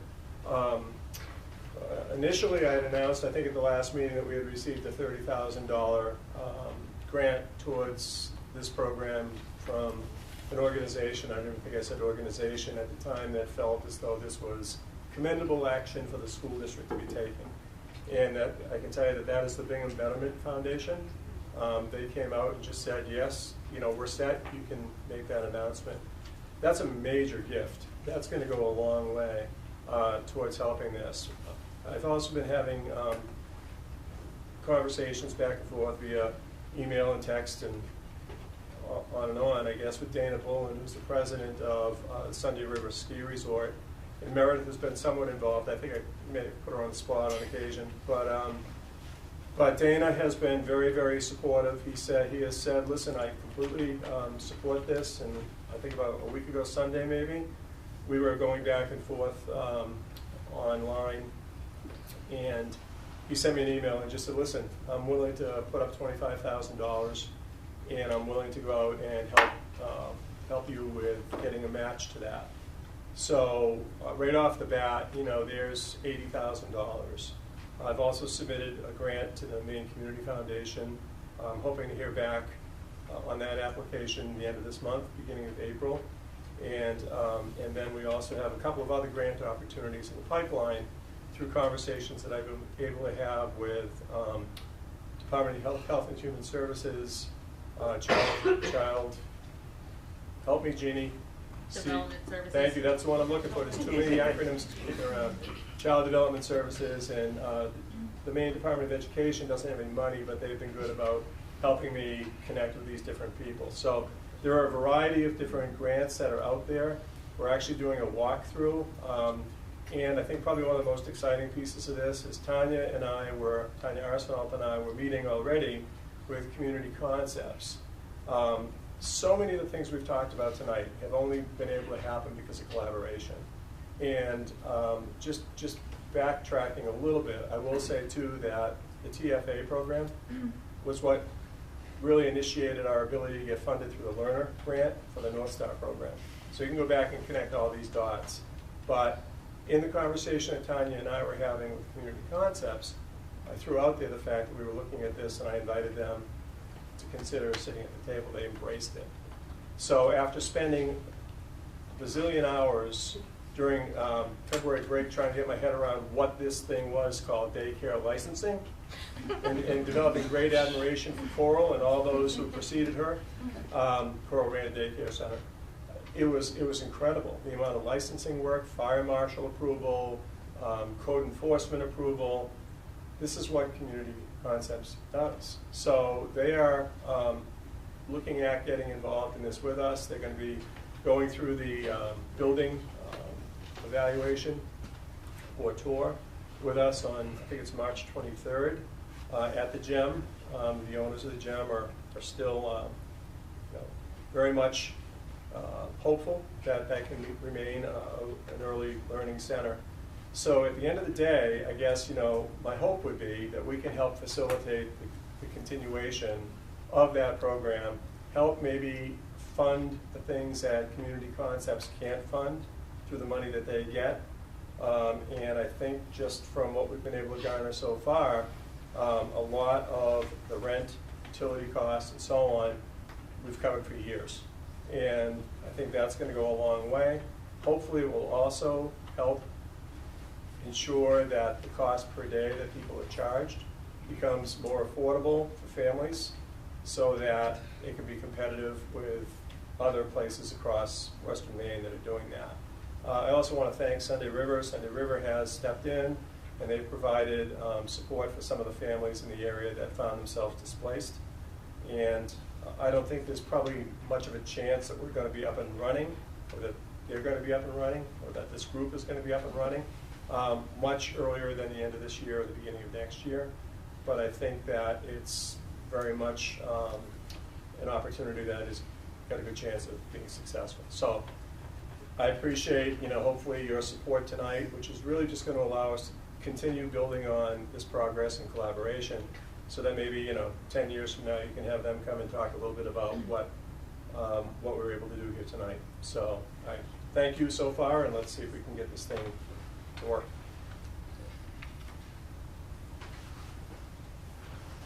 Discussion, questions? I'll speak quick. I think it's a good thing. I think Dave's done a good job. Last meeting there was talk about getting involved with an anonymous donation, $30,000. That's been disclosed now, right? That's correct. all. Yeah, that's been. I think it's a good thing. I don't think public agencies should get involved in taking that kind of anonymous money in any shape or form. It's all on the open. Thank you very much. Sure. And the reasoning for that was they had to run it up their flagpole too to make sure they had all the things in place. So yeah, and that was a good question. And I think I think this process has developed quite significantly since just a month ago. And again, having partners in it and having conversations taking place, all good stuff. Any further discussion? All in favor? Thank you. All right, we will go to number 6. To see what action the board wishes to take regarding the recommendation of the superintendent-elect that building principals positions be established for both Telstar Middle School and Telstar High School, and that both positions be advertised first internally and then externally if necessary. If you'd like to make that motion. Make a motion to approve? Stephanie, second. Marcy, and... So just a little background on this. As you might recall, prior to Mr. Kenny taking over as middle school, high school principal, we actually had separate principals at the middle school and at the high school. And actually, that's one of the very first things that I recommended when I became superintendent, because I had been the 6 through 12 principal here for a year. I had the benefit of knowing all the kids and all the families at that time, and but it was clear that each school really needed its identity. And when Cheryl Lang left as principal of Telstar High School, we made the decision to have Mr. Kenny step in because he had those same attributes. He knew the kids, he knew the families, he had developed that sense of trust. And it's, you know, it's not an easy position. And if you don't believe me, you can ask Mr. Kenny. And I think it makes sense to go this route. The idea here in this motion, and again recommended by Mr. Kenny as the incoming superintendent, is you start internally, you examine the candidates internally, you make a decision about whether or not you want to go external after that, or whether you think you have candidates that you can bring to the board. So not unlike the process that you went through for superintendent, and not unlike some of the other times that we've looked internally. So that's the bottom line is, you know, you're going to look inside, and then if you need to, you can look outside. Mark, I don't know if there's anything you want to add to that? No, that's good. Thank you. Maggie? I'm wondering if there's a, I have several questions, just to give you a heads up. I'm wondering if there's a specific policy that dictates when we start internally and when we do internal, external simultaneously. Is there something that differentiates those two things? No, I think if you look at your contracts that you have with your existing employee groups, they all say you have to post internally. So your teachers, your AFSCME employees, you have that background. As far as your administrative positions go, you don't have anything in policy that says that. You do have something in policy that allows you to just choose someone without even going through the process. If you think you have a candidate, when I was selected as superintendent, they basically said, hey, you don't know how to say no. How would you like to do this position? But there is no specific guidelines in place for internal or external. And I think typically that's been either the recommendation of the superintendent with approval by the board, or conversations that have taken place. I can't honestly think of a time when you've gone external. Well, recently, I'll say recently. I'm sure there has been in the past, and I'm just not going to draw a line. There's no policy. Takes me to my next point of, I think that we really limit ourselves when we don't do an external, internal simultaneously. I think we have several really great examples of that right in this room with Ms. Cordero and Ms. Mogul. We would not have either of those phenomenal women here if we had not posted externally. We would have one, because Ms. Cordero was teaching here at the time, so she was an internal candidate. The other one, I don't know, the other one we just tried to drag from Auburn fairly successfully, but good point. And I think down the road, if you choose to develop some kind of a policy like that, that's certainly within your ability to do that. I think one of the things, and we talked about this a little bit before, but just with the TIF grant, a lot of effort was made to try to develop some type of an internal process where you could develop leadership for your buildings. And it was years ago, I remember it was at a meeting, I think it was at Region 9, when we had a meeting over there, and we talked about having a strong bench. That the goal in the district was to develop a strong bench so that you would have the ability to be able to promote from within, because historically it had been more difficult to get somebody from outside in who stayed. So there's a little background there, but it doesn't mean that that's I mean, I remember that from the superintendent search, but I guess I just really want to urge the board to think about this comprehensively, because maybe I think I would feel better about things personally if there is somebody in mind for these positions just to promote them. That feels more honest, it feels more transparent to me. I think if we really are authentically looking for good candidates, that it needs to be an external and internal posting simultaneously. And if we don't have a policy that states that, so my next question is what circumstances meet the criteria of if necessary? What does that mean? What does that look like? What does that say about internal candidates who apply and then all of a sudden we're going external? I just think it just feels really messy and it feels really gray to me, and I think that we need to be very, very clear what is the criteria, what is the circumstances that are met when we decide to go from internal to external? What does that mean? Yeah, and I think it would be appropriate to make a recommendation to the policy committee, if that's the feeling of the board, to develop a policy along those lines so it isn't questionable. And I think you can do that. You don't have that right now. We don't even know, honestly, at this point, if we'll get internal applicants, because it's assumed that you have people out there who are certified. Maybe they want to do it, maybe they don't want to do it. So you could post it, find out you don't have any candidates, and then you go right to external. You could post it and find out that you have candidates that you didn't even think about that are going to be applying for it. Would you there's go no reason. with the interview process? Would you go through an interview process before you go external, or would you decide that you're going external before you start an internal process? Typically you would do your internal interviews and then make a determination about whether or not you wanted to go external. So there's a possibility that I would apply for this internally, not get the job, and then I would be told that before the external posting happens? I would defer it to the incoming superintendent, but my response there would be no, not necessarily. You might just tell the candidate that they're still in the mix, but that you've decided to expand a little bit. It really depends on the situation. So you may say we're going to go outside and find a different candidate. You may say, well, we're just going to expand the search, or you may just say, I think we've got a candidate that we want to bring. I don't think this decision is being made because there's a decision that's already been made. I don't think that's transparent. Then I think you should think about developing a policy that would address that down the road. Yeah, that would and be I my would suggest question. if you have some ideas, maybe get them to Marcy in terms of that. So Okay. yeah, I mean, because it's a revisiting some of the same conversations from the Exactly. superintendent search. So yeah, it sounds like maybe it would be appropriate. Scott? So I'll echo her. So the vote pending now does not represent a waiver of existing policy. That's what I thought I heard the superintendent say. We don't really have a policy about the administrative way of doing it. Okay, your unions do. Your other unions do, but your individual contracts. So printed policy on hiring is not even applicable to the collective bargaining employees. The contracts Contract is what dictates that. Dictate hiring policy. Correct. I have one more just thought that I want to put out. It does occur to me through a good friend of mine that numbers-wise, that if we're adding a position, administrative position at the middle school, it seems to me that the number of students at CPS would behoove us to add a vice principalship at CPS if we're thinking about number-wise support of students.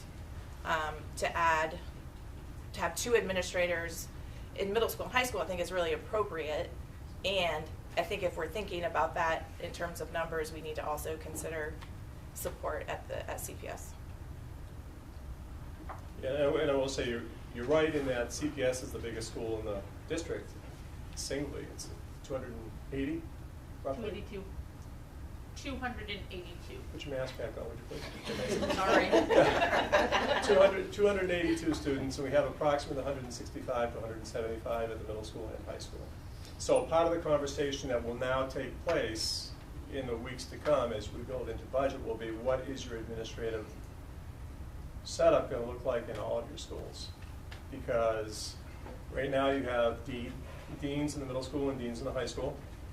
You have one principal, you have one principal at Crescent Park, and you have the number issue. So I think it's the beginning of another conversation that's going to have to take place. Yeah. Thank you. Yeah, go ahead. Mark, is there anything you want to add, or have I taken all the hits for you tonight?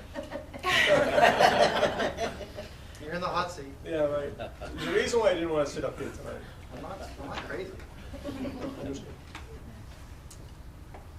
So do we expect to keep the 2 deans along with having 2 principals? That's a conversation that's probably going to come up when the Finance Committee talks about the Cost Center 7, which will be happening this week. And when we originally turned it from 2 principals into 1, did they keep that extra person in their budget when they No, the way it's set up right now is you have a 6 through 12 principal in your budget. And I believe the figure in there is like $115,000 plus you have the benefits that go with that. You also have the, in this complex, you also then have the current salary and benefits of 2 deans. Way back when we initiated the 2 separate principals, we also had, did we have 2 deans at the time? We had 1 dean, and it was split, and it was set up differently.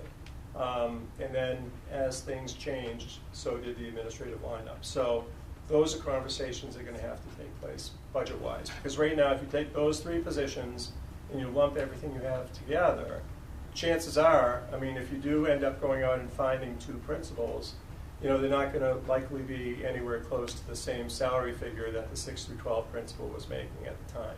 So there's layers of this. And it's also going to be a principal who's going to be responsible for half the number of kids that Mr. Kenny's currently responsible for, with some type of support. So yeah, this is the first stage of the conversation. So I will just make a plea to my fellow board members that I think that it is our responsibility to make sure that we are supervising and over, you know, like we're making sure that our policy has integrity to it and that our process has integrity to it. And right now, I can't stand behind a lack of a policy that doesn't determine when we have an internal process and when we have an internal-external process. So I would just really ask that you all take that into consideration when you vote for this motion.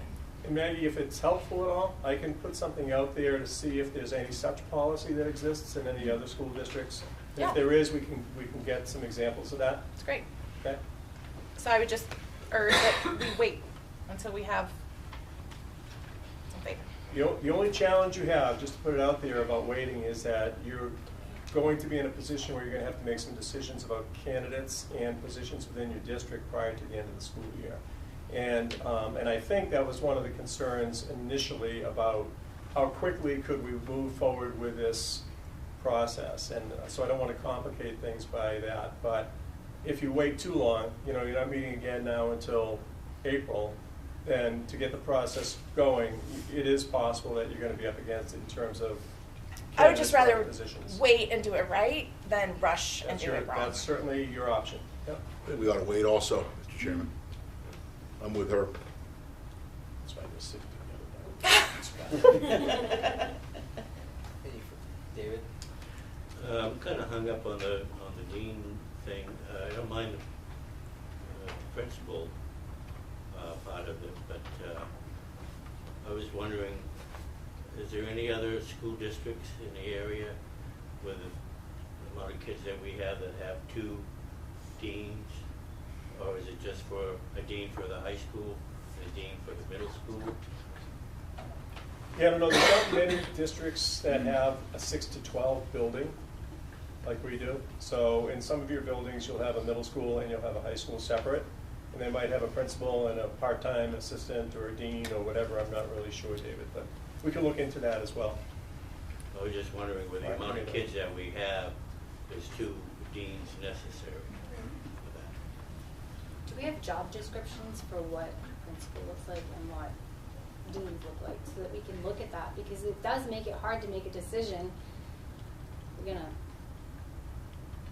put 2 principals in place, and then are we gonna have 2 deans on top of that, but we don't have a job description to make that decision? Yeah, we do have job descriptions of the deans, and we have a job description of the principals. I don't have copies of it here with me.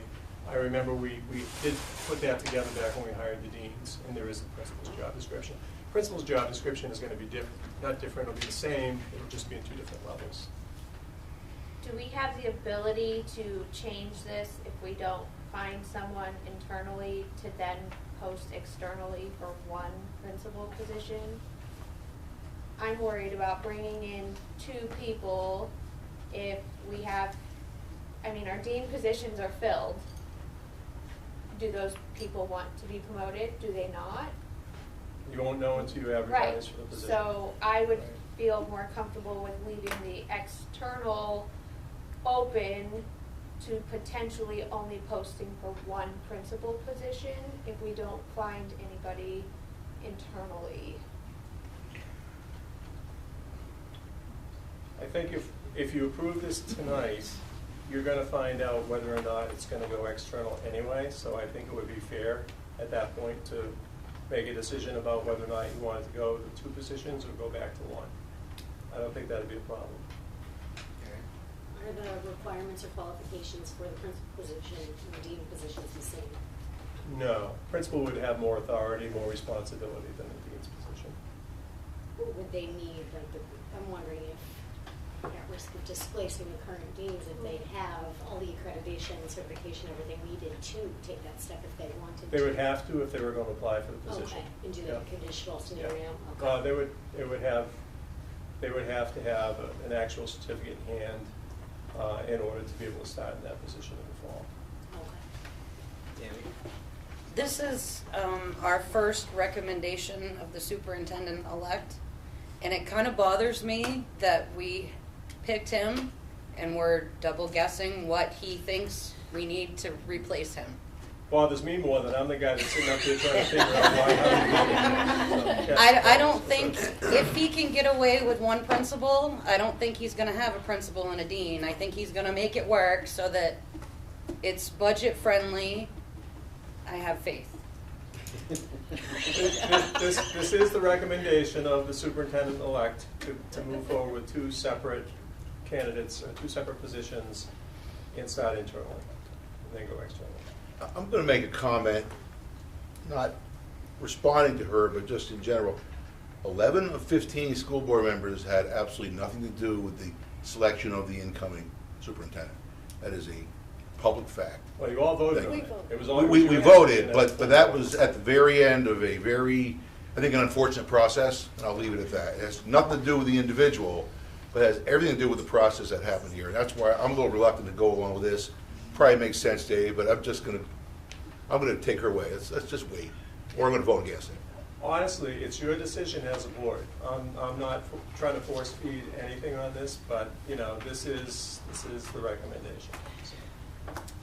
I support, I think it also makes sense to have those definitions for internal, external, and special circumstances. Is it possible to get like a special meeting in between this and that, so we don't eat up time, but we can kind of define?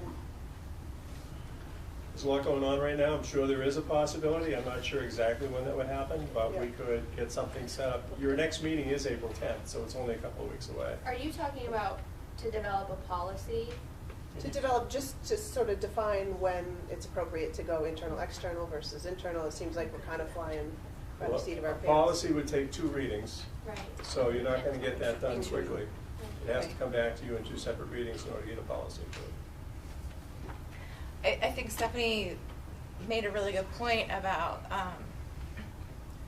like this is kind of, it feels kind of like 2 different motions, and so I wonder, if this particular motion fails tonight, would Stephanie, for example, be able to come, like, make another motion tonight that, I just wonder, it just feels like 2 separate ideas, and I don't know if we Maybe you can explain.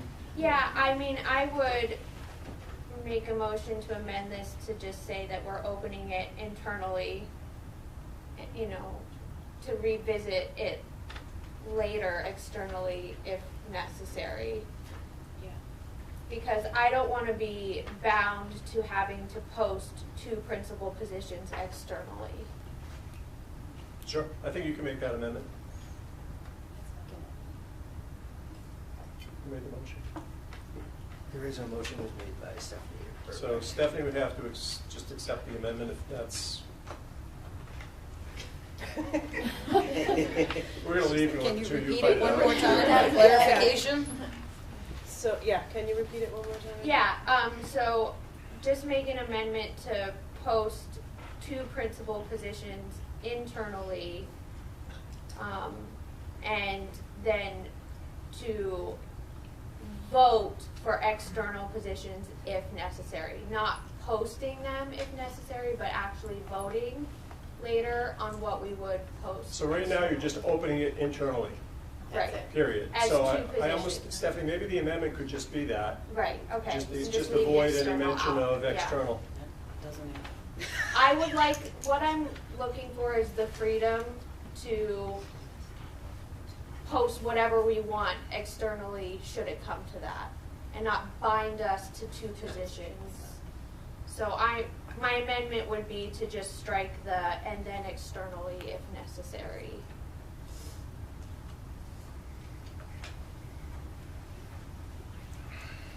And then expedite the internal search so that we can come back to you with some kind of an update. Right. And this is now, I hear what Maggie's saying, this is now 2 times. It would be good to just see what, you know, like the TEA contracts say in terms of posting internally first. Yeah, it's right online. Yeah. It basically just says you have to post it online for X number of days before you open it up externally. Right. I think it's 10 days maybe. I have to check the number of days, but. And that's for positions covered by that agreement. Correct. Thank you. Yeah. So that would leave it till the next meeting, we would vote on, well, assuming we have. Well, it would depend, right, on if we have candidates. So does that take away the ability, by removing that language, to, without voting, go externally if necessary? Yeah, I think if you vote on the motion, you're just basically saying you want to go internally and see what happens. And then come back, and if you feel as though you need to go beyond that, there would probably be, at that point, be a recommendation about either, well, a decision that would have to be made at the board level about whether you're going to fill with 1 person or 2 people. I think that's what I'm hearing Stephanie say. Yes. So this limits, the vote limits it to an internal search only for the time being, with report back to you with either a candidate or a recommendation to go external, and if they go external, whether you want to go external for 1 or external for 2. Get that done. I just think this is such an important position. I just feel like we need to clean up our act before we approve this motion at all. Sorry. That was... Meg, I really do hear you when you talk about promoting instead of the position, but had we done that with Mr. Kenny, it would have been a mess, right? We had to really know that we wanted to hire him. Yeah. By going through the process. Yeah. So to then say that we're just going to promote, to me seems messier because there's no official process. I 100% agree, and I think that the process that happened for Mr. Kenny is a great example of like how we can do a process. You know, like I think it did have integrity, and it did have like intention, and like I really believe that we did a good job with that process. Well, you all did, and that's why I feel like it's important to push this a little bit, because we don't have any jurisdiction over that process. Like this next search and this next hiring is fully Mr. Kenny, so we don't have any part in that hiring process. Yeah, nor should we. Nor should we. Nor should we. Yeah. So for me, our job as a school board is to make sure that our procedures and processes are on point, so that our HR and our personnel and our hiring administration have a really good playbook. And it's really clear, and it has integrity, just the same way that you all put that process together for the superintendent search. That's my thing, and it's not. For me, it's really just about process integrity. It's not about questioning the ability of our employees. That's it. And just to kind of help out too, I think the integrity of the process, if you do what Stephanie is saying, will work, because it's not just Mr. Kenny, it'll be an interview team that sits down and looks at the candidates. So it'll be the same, it'll just be a different group of people that were involved with it. So, and you know, the time crunch, obviously it's going to have to happen fairly quickly. But if it's internal, you're going to get people who already have some idea about whether or not they're interested in applying. So, you know, we might be able to expedite that end of it. I don't think it's a whole lot either way. If you did it just internally, or if you did it internally, externally, I don't think there's going to be very many places that have a specific policy in place for administrative searches. I think a lot of it will come down to just what is it that the board wants to do, what's the recommendation of the superintendent or the superintendent-elect. It doesn't mean we can't do better than everybody else. Absolutely, you You should know what I always mean? try Like, to do we better. can That's do what better. tonight has been all about. So I think it shows that that's what we do. So yeah, and I think in order to do that, it'd be a great idea to try to get that mechanism going Yeah. before we sit at a table like this too. So I think that, getting ideas, I'll see what I can find, and if you've got ideas, get in touch with Marcy. But right now, I think the question is going to be really around the idea of what do you want to do next? Do you want to do the search internally for the 2 candidates, then find out where that stands? That's what I'm thinking. So yeah, that was the amended motion. Stephanie. Accept Okay. that. Okay, so we need to vote on the amendment. Just to amend the motion, we need to vote on. This is not voting on the actual motion. Can you repeat the amendment one more time? Yeah, please? so, amendment to strike the last verbiage and then externally if necessary. Okay, and that was Stephanie Erbeck's motion, and she's good with amending it to that. All in favor of the amendment?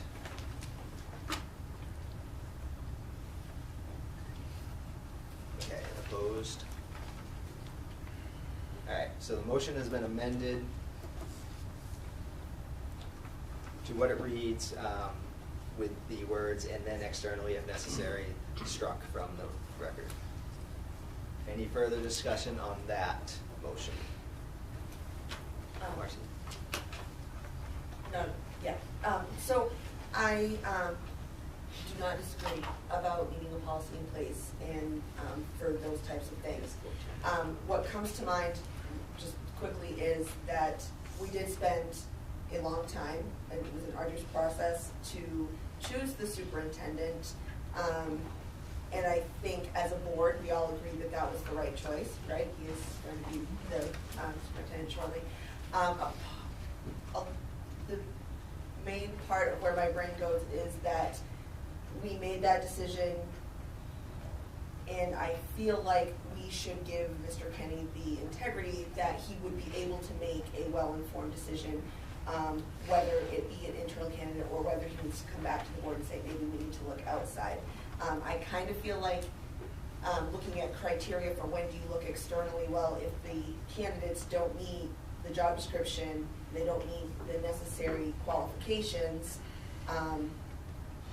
during that whole process, then that would be, to me, that would be the logical reason why we would go externally. And I feel like leaving that up to the superintendent and whoever else is doing that process with him makes sense. I mean, we're going to be essentially giving him the district to take care of over, what, a few short months? Or potentially, how many candidates apply? Like if you just you could make it so there has to be at least 2 for a position. So there is a process versus, I mean, there's other things that you can consider. Any further discussion on the amended motion? I'm just going to say it one more time. I think that we need to have that language in place as a supporting, our job is to support the superintendent and the superintendent-elect, not to question him, but to support him so that nobody can come back to him and say, how did this person get hired? And then he has to answer all of those questions beyond just because that's what I thought was the right thing. I think that our superintendent deserves that level of support with very clear policy so that if those questions are asked, he's not on the hot seat by himself. I think it's just really important. In hiring that position, is that something that he would bring to the board that we would have to, vote on? Oh, yeah.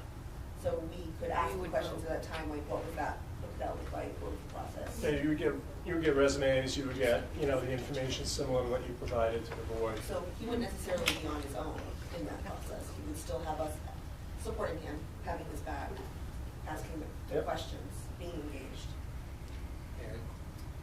I don't disagree, Maggie, that we need a policy in place, but I don't think we have the luxury of being able to do that and fill these positions in the time needed. And you yourself acknowledged that the superintendent search process was a success. I think we, as a district and as a board, can follow suit and trust that process and trust the superintendent-elect and in conjunction work on developing that policy.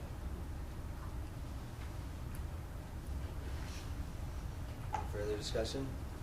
I'm all for a policy if we look at what we have for the teachers and come up with something. Great point. But I do agree with you, Erin, that we don't have that luxury necessarily. And I do think that Mr. Kenny knows he's been doing it for a while, what's needed. And I'm definitely a proponent of hiring within.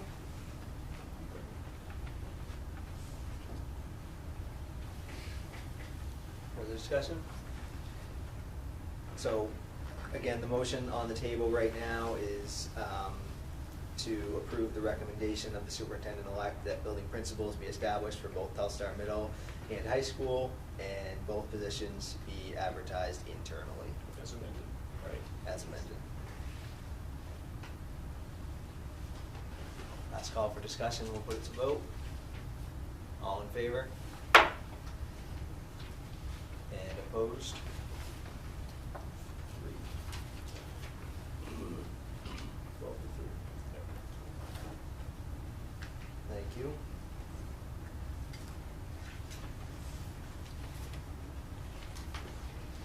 All right, number 7. See what action the board wishes to take regarding salary and benefit adjustments for district employees with individual contracts. And the negotiations finance committee has a recommendation. The negotiations committee is recommending a 2-year contract for the listed individuals with a 4% increase in year 1 and year 2 open for consideration of salary and benefit adjustments next year. As part of this motion, we also unanimously recommend that the superintendent receive his per diem rate for any unused vacation days that remain at the end of the year.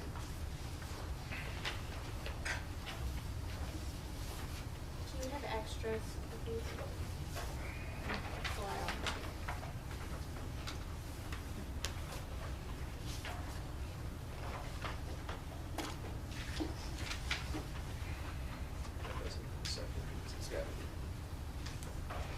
Discussion? Can you repeat it's a 2-year contract, you said? Yep, 2-year contract for the listed individuals with a 4% increase in year 1 and year 2 open for consideration of salary and benefit adjustments.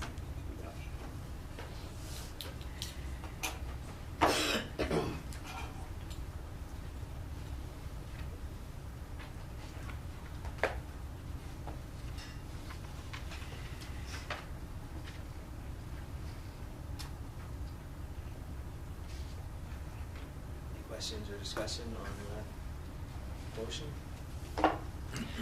Is this confidential information? Or is it public information? This is public. Public. Yeah.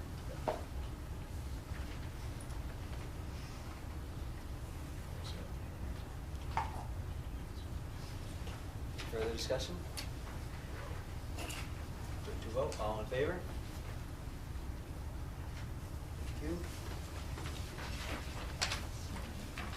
All right, and everyone's favorite one, anybody like to make a motion to adjourn? Motion to adjourn. Second. Oh, I usually am the one that's ready for it. Thank you.